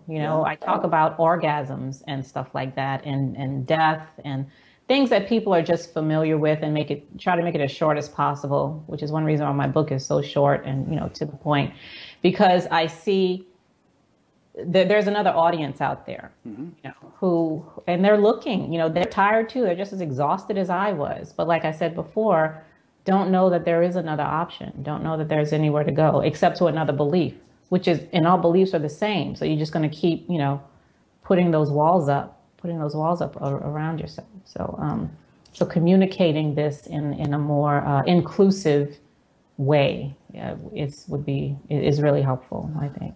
I think it is, and I think it's great. And if we think, if we come back to the thing I was just saying about God being in everything, then and everything is in God, we can put it both ways, then God being that sort of all-pervading intelligence, then we are representatives of that. We are sense organs of the infinite, you could say. And so, you're a sense organ, I'm a sense organ, Rupert Spira is a sense organ, and, everybody expressing anything is doing it through their own capabilities, through their own orientation. And there are going to be people out there who resonate with this, that, or the other orientation. And one size does not fit all. Right, you're right. You're exactly right. Yeah. So I'm the one Black female people. You've got a monopoly. I do. You could cash in on this. Cornered over here on. Yeah, this is big. You should totally cash in before you get any competition. You need an agent. Oh my God. Actually, you do have some pretty big competition in Oprah. Oprah? Yeah, because she's been talking about this stuff for a long time. She's really into spirituality. She meditates. She's always doing things with Deepak, and she does her best to get this message out there. She hasn't. You may have seen her show Super Soul Sunday, where she's interviewing Adyashanti and Byron Katie and all these different people. Yeah. So I think you missed the boat. Oh, did I? Yeah. Yeah. Maybe I did. Yeah. No, I'm just kidding. But yeah. So can I ask you a question? Yeah, please. So when I was first, investigating this stuff, you are one of the folks who popped up in my Google search, and but Buddha at the gas pump, that really threw me. You're like, what does that mean? I'm like, what the hell does that mean? Buddha at the gas pump? What is that all about? Do you get it now? I think so. Is it just like, Buddha being in an ordinary place, or like Buddha at Walmart or something like that? It could be Buddha at Walmart. It could be, Jesus at Jesus at the the Baskin Robbins, or whatever. I know one thing though, Buddha at the DMV, if he comes to Virginia, he will lose his Buddhahood really quickly. It'll be Siddhartha at the DMV. Right. These people will take you there. But yeah, no, I get it. I do. I get it. I get it. Yeah, and I actually can't even take credit for that title. I was thinking of something much more trite and boring as a title, but a young friend of mine in his 20s like spewed out about a dozen ideas, just in a minute, and that was one of them. And everybody said, my friend said, yeah, that's what you should call it. So I did. It is catchy. It's like Paul Hederman's Zen bitch slap thing. Right. Yeah, that's good. I like that. Mm-hmm. Yeah. All right. I've been wanting to ask you that for 3 years now. So yeah. Yeah, that's the deal. Okay. And Irene didn't like it. She thought it was a dumb name, but but most people kind of like it. Yeah. Is Irene there? She went out of the room, but she's around. Oh. She's coming and going. Okay. Yeah, you can meet her later if you like. Mm-hmm. So let's see. I took some notes when I was reading your book. Let me just see if this gives us something that we haven't talked about yet. Yeah, there's one section in your book where you talk about, you have a chapter for each of the following: sin, responsibility, belief, and perfection. Mm-hmm. Shall we chat about each of those for a few minutes? Sure. Let's start with sin. Mm-hmm. And incidentally, something opened the door to your room back there, so the lighting... That's the wind. The wind. All right, we're okay. The lighting's still okay. Mm-hmm. So let's keep going. So what are you saying in the chapters of the book that we could talk about? So those things are, when I first came into the realization, there were a lot of beliefs that were just, they dug themselves in there, and they were not just gonna be let go, right? Mm-hmm. And those were the ones that were more entrenched, I guess you can say.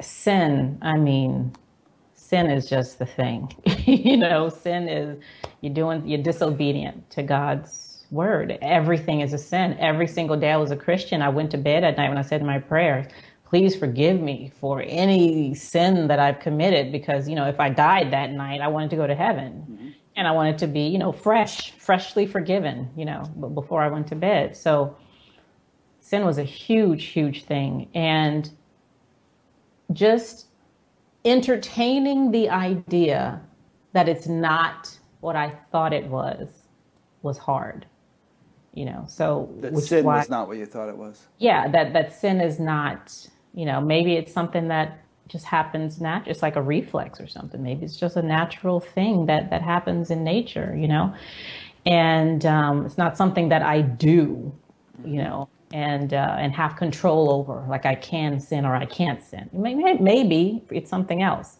And in all these chapters, it's more like a, possibly, could it be something else, Yeah. And with responsibility, I was never responsible for anything. Either God did it or Satan did it. Before you buzz through all of them, let's take them one at a time.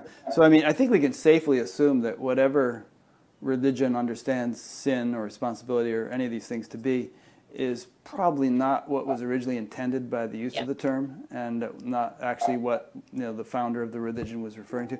And so the sin thing comes from that. What is that term that means to miss the mark?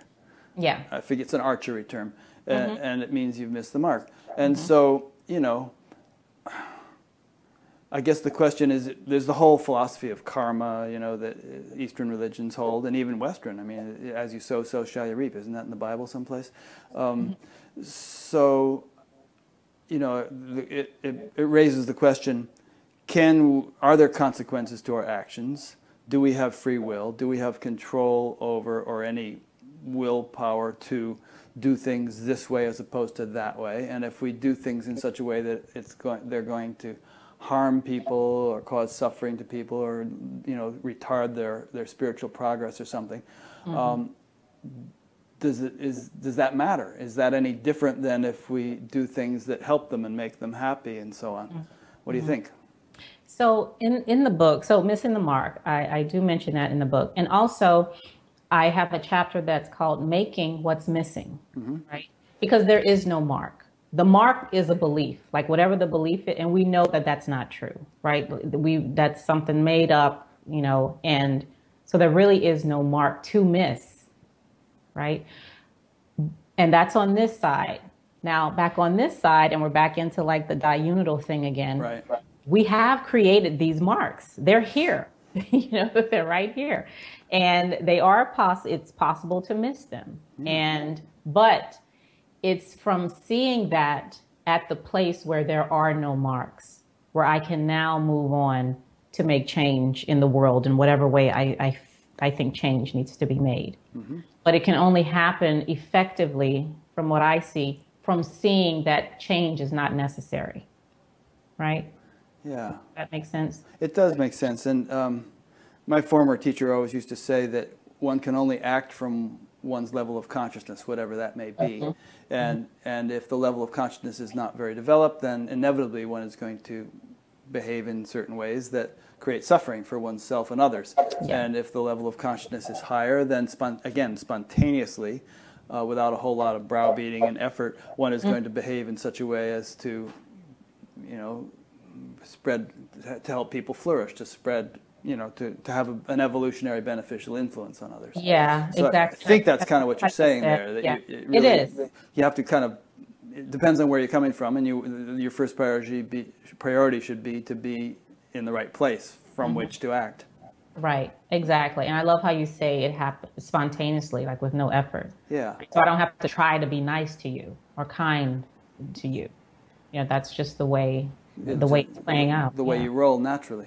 Yeah, exactly. Right. And I mean, let's say it's not your natural inclination to be nice or kind, and you're straining to be nice and kind because you want to be a good Christian and all.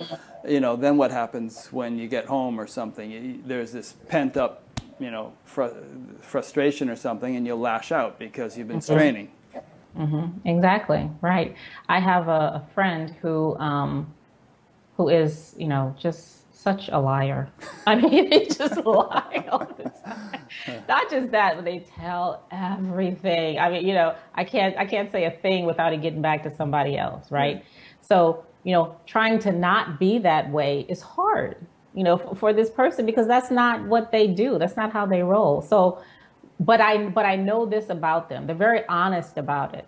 So I've actually... They're honest that they're a liar. Oh, yeah. How do you know they're telling the truth about that?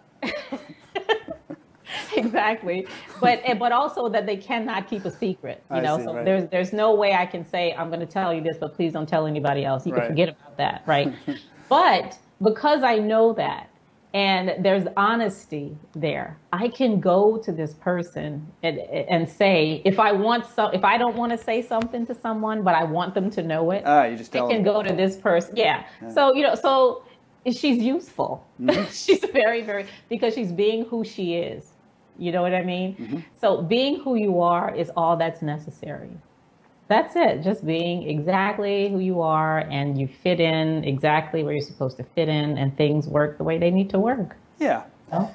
And I would say that, speaking hypothetically, I don't know this person, but in general, in the course of one's evolution as a soul, and I do believe souls evolve as we go along, this person isn't always going to be a liar. That's a character flaw of some sort that one way or another will eventually be worked out. And she may, if this is a woman, she may encounter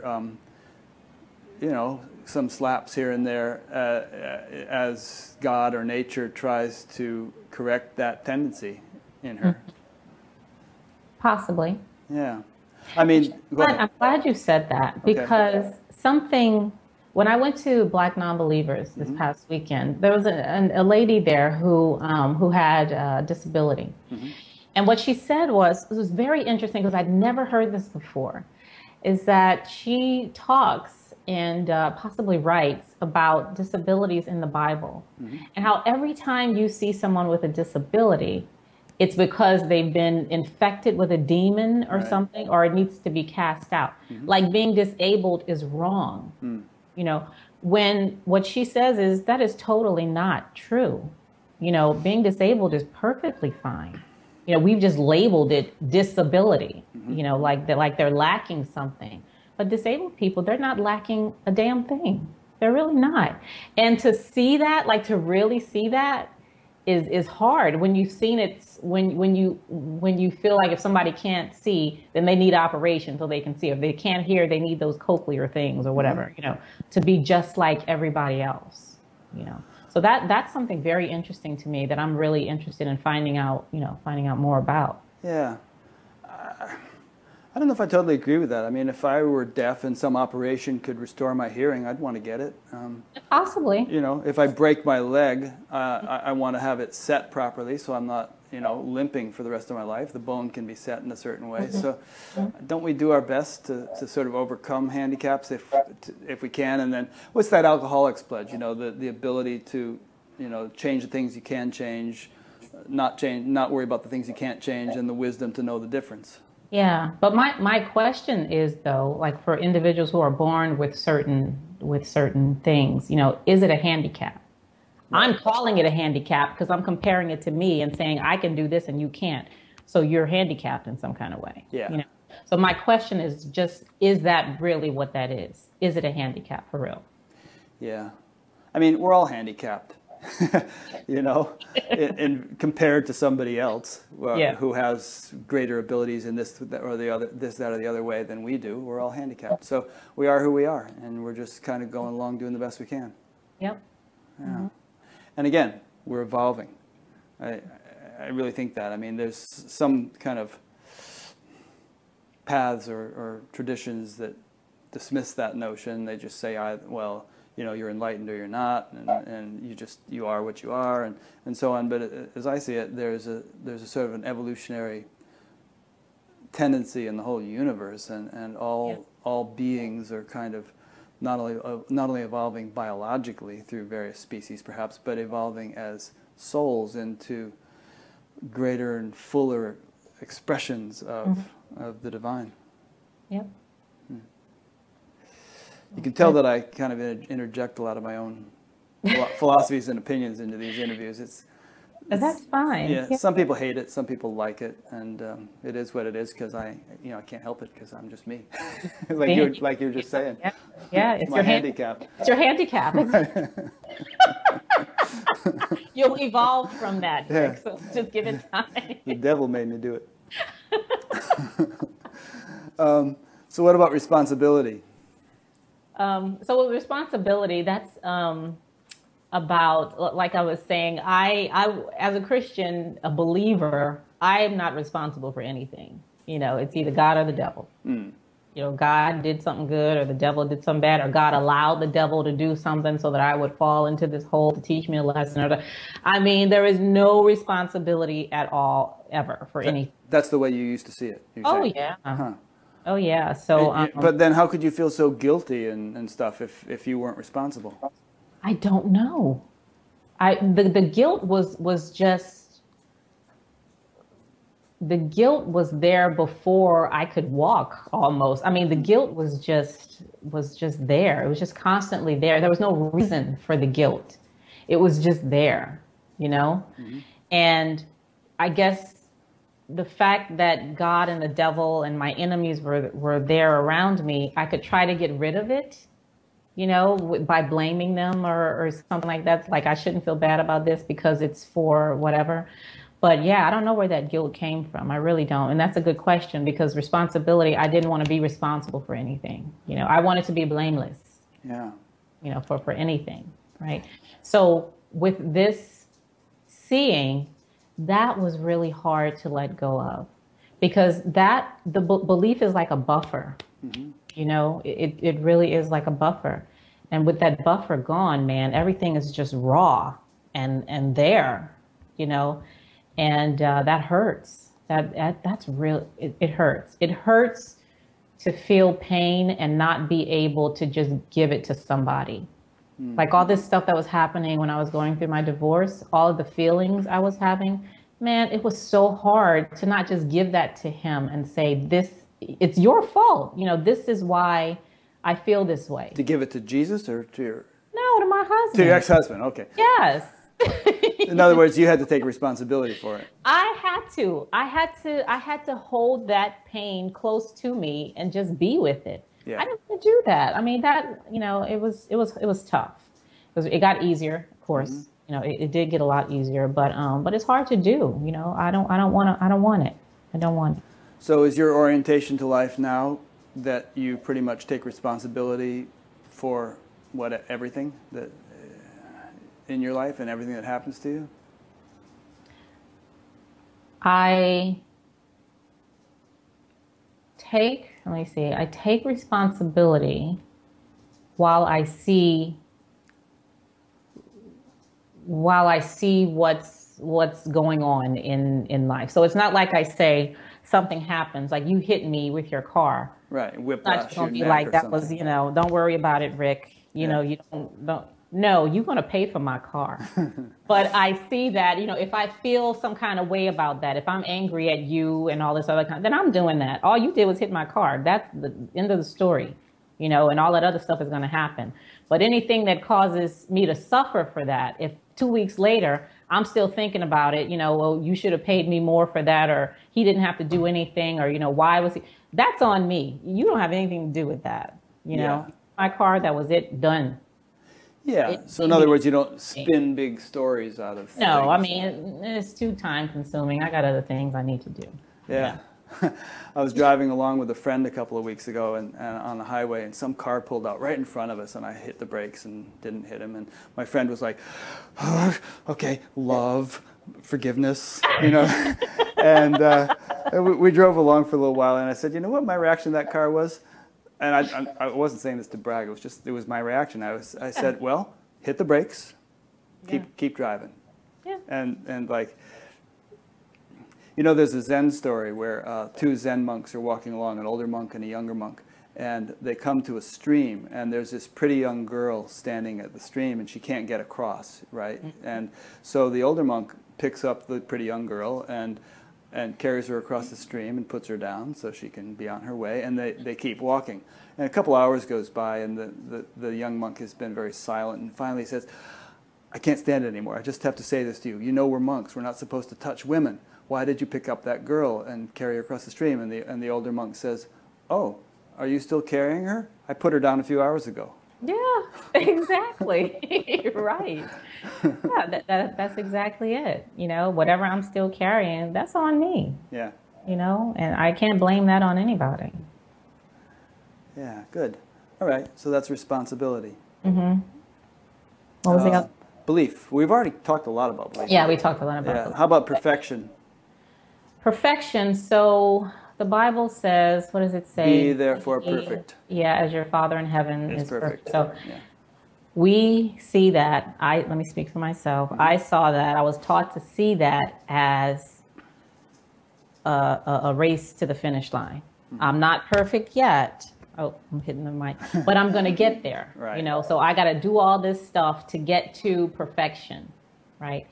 So I'm proposing maybe this could just simply mean you're already that. Be ye perfect. You are perfect because I am. Mm-hmm. I'm your father. We're the same. We got this thing going here.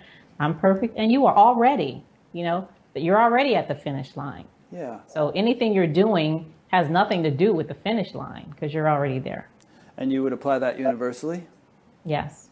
So that guy in Lafayette, Louisiana, who shot up some people in a movie theater the other night, he's perfect? He doesn't have to go to the finish. He's already at the finish line. Now, all that other stuff he's doing has nothing to do with who he is. Mm.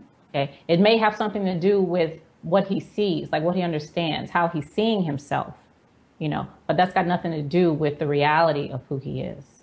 Yeah. Let me give you my spin on this. That has nothing to do with the reality of who he is, like you just said. And ultimately, we are, and all this is, that reality. What else can it be? How could there's a verse in the Gita that says, the unreal has no being, the real never ceases to be. Mm-hmm. The final truth about them both has been known by the seers of ultimate reality, or something like that. And that last bit is relevant, the seers of ultimate reality. So just because there's an ultimate reality to things, and that's what we always are and have been and will be, eternally that, doesn't mean we see it, And so to me, the notion of be therefore perfect is really an injunction to see the level of perfection in a deep cognitive experiential way, to know it experientially, because the vast majority of people are estranged from that. That if we kind of want to just draw a diagram, that reality is down here at the foundation of things, and they're just kind of floating around on the waves without any contact with that. And so the recommendation in that verse is to actually make contact with that, to merge with that, to become that, to consciously know yourself as that. And then you'll be living perfection, not just philosophizing about it. Mm-hmm. There was, we've had several discussions in one of my groups about about veganism, right? And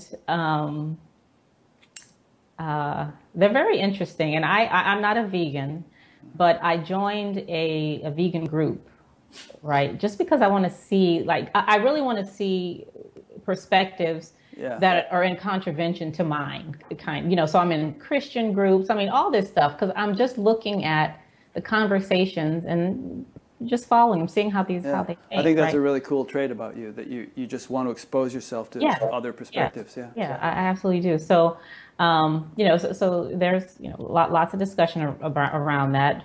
Some folks are really passionate about it. Some are passionate on the other side. And what I see there is that kindness is a big thing, being kind, not just to animals, but to, all of life, just being kind. And what I see is that I feel like the being kind is already taken care of. It's more about seeing kind, right?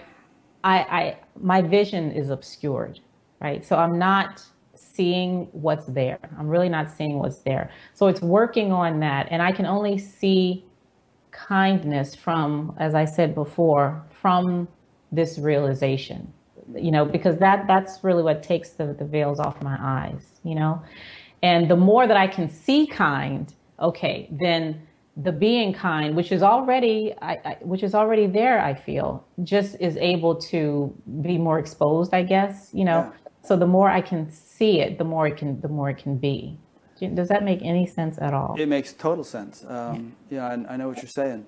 It's like we were saying earlier, you can only act from your level of consciousness. And so if you're in sort of kindness consciousness, so to speak, then your actions will flow spontaneously from that.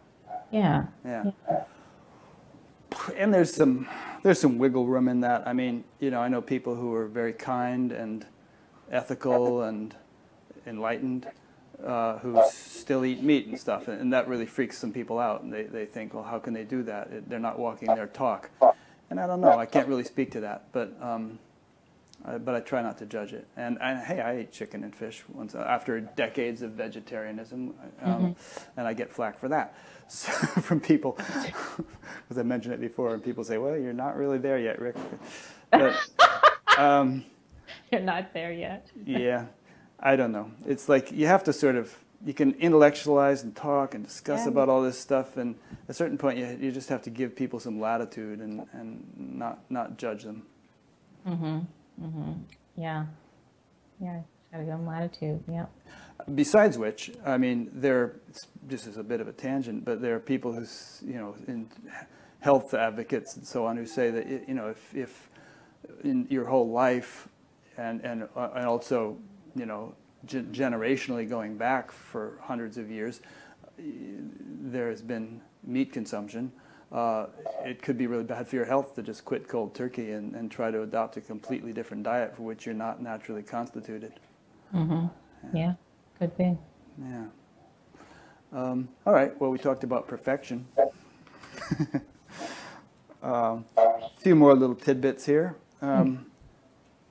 For one to be delivered, all must be delivered, because we're all God's one son. I'm taking these little things from your book that jumped out at me. Talk about that. I hated that. I mean, that was a huge hump. Because you got kicked out of the exclusive club. Yes. And like I said in the beginning, yes, I was special and favorite and all that stuff.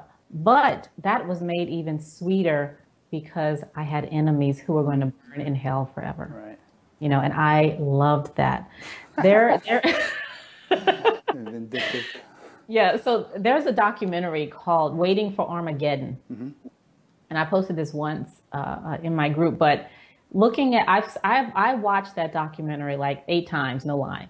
Like 8 times I watched it, because the the way they talk about it, there's going to be blood as high as a horse's bridle, whatever the Bible says about that. God's going to come back and destroy it, and this is how he's going to do it, and the ground is going to be soaked in blood. I mean, blood was mentioned like 1,000 times in this thing, and it was mentioned with such glee. Yeah. One guy was like, it's going to be so exciting to see, not that I want to see, but, I really want to see this happen because the prophecy will be coming, will be fulfilled because I will be right. Yeah. Because I'll be right, and it's so fascinating to me because I used to think that way too. Like it was very comforting, extremely comforting to believe that God was going to kick somebody's ass for me. And I would say so, God is going to get you. You don't mess with a child of God. That's what we say. You don't do that. Like the don't mess with Texas type thing. Right. Really don't mess with a child of God because he's going to get you. And now that I'm saying what I'm saying in the Christian community, what I'm hearing is, Cheryl, you better be careful. You better be really careful about what you're doing and what you're saying because God's not going to tolerate that. Yeah. He's not going to go for you telling people, what you're telling them. So, watch out for your kids, watch out for yourself. So it's all this, if you're not on the side of the goodies, if you're on the side of the baddies, I'm sorry for you, but you had it coming and I'm glad to see it anyway because I'm right. Yeah. It's just all ego-aggrandizement as far as I can see. Trying to compensate for one's felt sense of inadequacy by making oneself feel special and making others feel less special helps even more. It's not enough to just feel special oneself, but you feel even extra special if the other people are all going to hell. Exactly. Right. So letting go of that, like seeing that my enemies will not be punished forever in a lake of fire and all this other kind of stuff. I was very upset. I was extremely upset about that. Oh, you're not upset anymore though, right? No, I'm not upset anymore. It's like, let them live. Yeah. But that was hard to get over. I mean, it really, really was. Yeah. Well, I mean, you had a lot of things that were deeply ingrained. We all do, but you really had that stuff drummed into you for a long time. A long time. And you don't. This is perhaps one useful point here, which is that our conditioning doesn't just go in a flash. Yeah. If it ever does for anybody, it must be very rare. It's like layer after layer after layer after layer, and it all has to be sort of examined and rooted out. And there was a lot of fear in there, and I'm talking about real like stuff I felt in my body. Fear, for no reason. Like I'm sitting somewhere on a sunny, beautiful day, and just like what happened in on my job. Just terror. When I think about something like, people aren't going to hell or whatever, just simple thoughts like that. That would stir up fear? Yeah, it would stir up, horrible bouts of fear. Yeah. It's almost like, you're kind of like, it's almost like what comes to mind when you say that is that each time you felt or feel a wave of fear like that, it's a signal that some nice purging has just taken place or is about to. It's like kind of the smoke as something burns off, just giving you a signal that the thing is being burned. Yeah. Maybe that's what it is. I remember that I emailed Rupert to ask about that because in the SOT songs that I've been listening to, I really hadn't heard that a lot. It was all about, beauty and bliss and light and all this other kind of stuff. Nobody's talking about how they wanted to piss their pants throughout this process, So I was like, what's up with that? And he responded, I don't remember what he said, but I did hear after that, one lady mentioned something about that in one of which I was happy to hear because, it was good to hear that someone else, was going through that too. Well, you remember what Yoda said to Luke Skywalker, right? What? Well, Luke said, I'm not afraid. And Yoda said, you will be. Maybe that's what Rupert said in his email. Yeah, no, I don't know. Yeah, very interesting. Yeah. Here's a nice line you said. I can love my neighbor as myself because my neighbor is myself. We are not separate. I think that's the key to loving your neighbor as yourself, by the way. And one thing that I said in this group, this diunital group, yesterday was when And I use the interviews that I've done as an example. I've done interviews with white folks and black folks. Mm-hmm. Okay. And because of, you know, what I believed and the way I grew up and things like that, I really felt that in those interviews with the white interviewers, I had to be somebody else. Mm. You know, my voice had to be different. I really paid a lot more attention to what I said and how I said it. You know, I was a lot more cognizant of what was going on because I wanted to be like my interviewer. You know, I want to be like them. But when I'm with someone who's black, I feel like I can just be me. I don't have to be like you, you know. And what I said was, because the question I asked in that group was, do you have enough? You know, because Jerry and Greg Good, he's in this group too. Yeah. So it's, you know, two white dudes talking about diunital consciousness, which is something that comes from Black studies and, you know, and that community, which was kind of weird to me. I'm like, and all the commentary, all the decisions, I mean, all that stuff is coming from these guys. So but I'm an admin on this group too. But so my question was, you know, don't y'all have enough? You know, really, don't you have enough? I mean, because I feel like the reason why I do that, and probably, you know, other black people, is that Obama was criticized for that. I mean, you know, when he was campaigning, he would be speaking to black groups, and he'd sort of take on a different way of speaking, you know, to the brothers. And then when he was speaking to white groups, so he was criticized for it. So maybe it's a natural thing that we just. Well, what I said was diunital, like this, the diunital consciousness, you know, the am I this or am I that type thing is about survival, right? So if I feel like I can take on your mannerisms, if I can be like you, then there's nothing for you to take from me, okay? Because I'm like you, we got the same stuff, right? And when I'm with someone who is like me, you know, I feel more comfortable because, you know, they're not going to take any, I can still leave that conversation whole. Yeah. Going back to, you know, all the stuff that's happened with, you know, in slavery and the Native Americans and all that stuff, you know. So in that conversation, it was about seeing that and acknowledging that this is what I'm doing, like right now, this is what I'm doing. And now that I see what I'm doing, I can pay more attention to it and see what that's all about. So in this interview, do you feel like you've conducted yourself differently than if I were a black man interviewing you? I don't know. I feel comfortable with you, Rick, but I mean, I don't feel like I'm being anything other than who I am. You don't seem to be, as far as I can tell. I've listened to a bunch of your interviews. I listened to one where a black woman was interviewing you on some internet radio show, and she kept calling you. Did I sound different in that one? She did. Not so much you. You sounded kind of like you sound now, but she kept calling you my sister and things like that. You haven't said that once. I haven't said that. You know, well, I would be phony if I were to talk that way because I don't talk that way. Yeah. You know, it'd be like I would be sort of reversing the roles and doing the same thing you just described. Yeah, maybe. You know, but that goes back to me feeling safe, right? Yeah. I cannot have a relationship with you if I don't feel safe with you. You know, and we can't evolve together unless that, back to the hierarchy of needs, unless that safety is there. Yeah. You know? Yeah. Huh. Alrighty. Well, let me read a paragraph here that was towards the very end of your book, and we'll see if there's any commentary on this, and if there's not, maybe this is a good point on which to wrap it up, but we'll be able to make some wrap-up comments too. You said, "The thing I hated, despised, and wanted to punish was not my enemy. It was my judgment of myself as separate. As a Christian, I forgive others and know that I am simultaneously forgiving myself because there are no others. Ultimately, it's seen that there is nothing to forgive, and this is true forgiveness."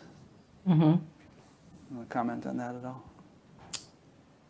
Yes, there was, I'll comment with a story that I read. This story where this little girl, she did not know her dad. She was born and he left and he went and he had another family, more children, you know, things like that. And, you know, the mother was a little disturbed by that, but, you know, she was always honest with the little girl to let her know, you know, this is your father. He's not here right now. He's there. He has another family. You know, he'd come to visit her every now and then, whatever. So one day, the little girl, she goes to her father's house and meets the family. You know, he's a good father. The kids love him. You know, everything is going well. So when the mom picks her up, she asks the little girl, well, how did it go?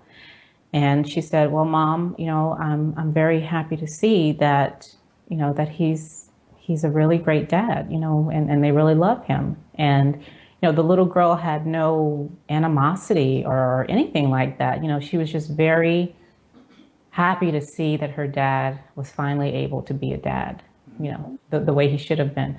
So when it comes to seeing that there's nothing to forgive, you know, you are being exactly who you are right now. How can I condemn you for that, for being exactly who you are? You know, there's nothing to forgive you for. You haven't done anything. You haven't affronted me in any kind of way, you know, by being exactly who you are. Doesn't it say something in the Bible about, you know, you are already forgiven or something? There's this kind of like, as if sort of a constant flow of forgiveness. I don't know whether that was Jesus or what reference that came from, but it's sort of like if you're actually in that state, you know, you spontaneously forgive everyone. You know, well, on the cross he said, "Forgive them, Father, for they know not what they do." They knew not what they did because they knew not what they were or are. And so, and he saw that and forgave them even in the act of crucifying him, and undoubtedly forgave everyone else throughout his life who were doing much less heinous things to him or to one another. Right. And I see that forgiveness happens before. Forgiveness is what allows all this stuff to occur in the first place. Yeah. You know, it is what I see. So I don't have to forgive you. It's already been done. Yeah. You know, which is why I can even be here with you now. It's because of forgiveness. That's nice. Good. Well, that's a good theme to end on, I suppose. So you live in D.C., you work for the government. That's just about everyone who in D.C. does. Pretty much. Or a contractor. It's one or the other. A contractor for the government, yeah. And you would kind of like to do more public speaking.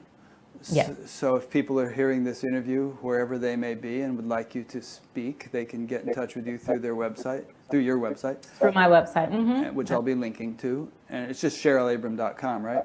Yep, CherylAbram.com. Yep, so, and I'll be linking to it. And you'd be happy to fly around and talk here and there.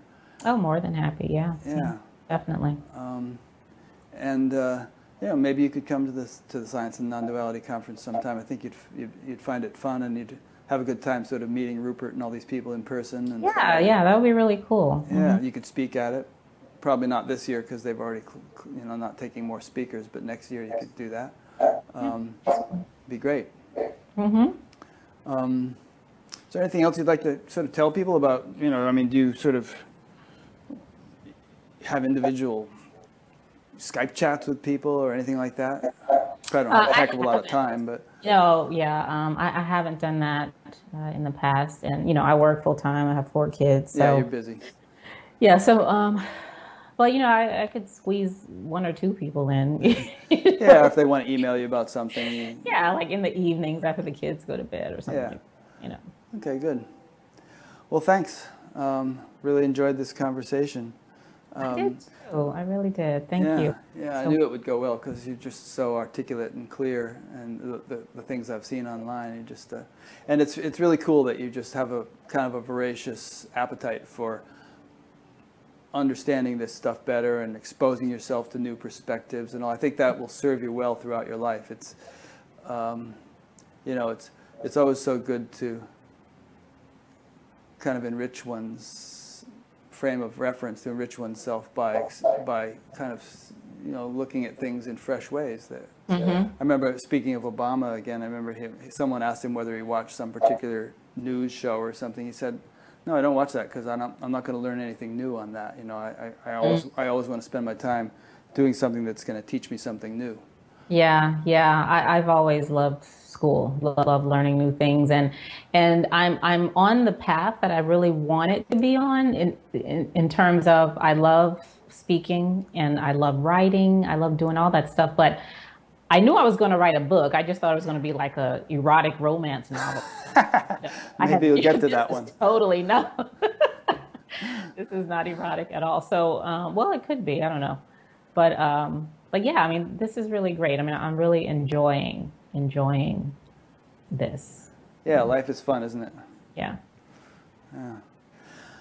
Okay, so let me make some general concluding remarks. I've been speaking with Cheryl Abram, interview number 300 in the series, Buddha at the Gas Pump. So if this is new to you, you haven't seen any others, you can go to batgap.com and you'll see under the past interviews menu, you'll see them archived and categorized in about 5 different ways.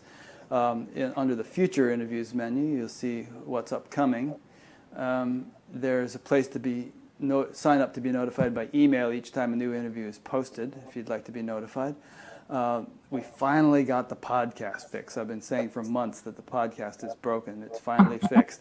So if you'd like to sign up for the audio podcast, you should be able to do that successfully, and there's a page for that and a link under every interview.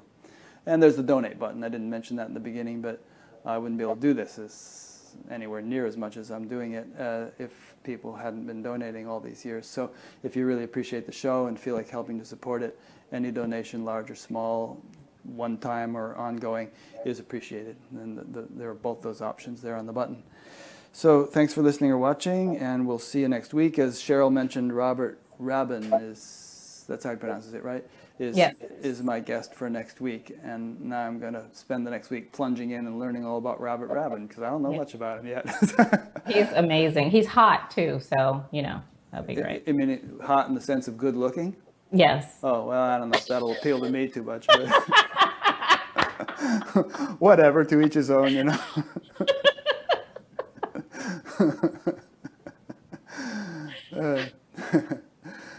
All right. Well, thanks, Cheryl.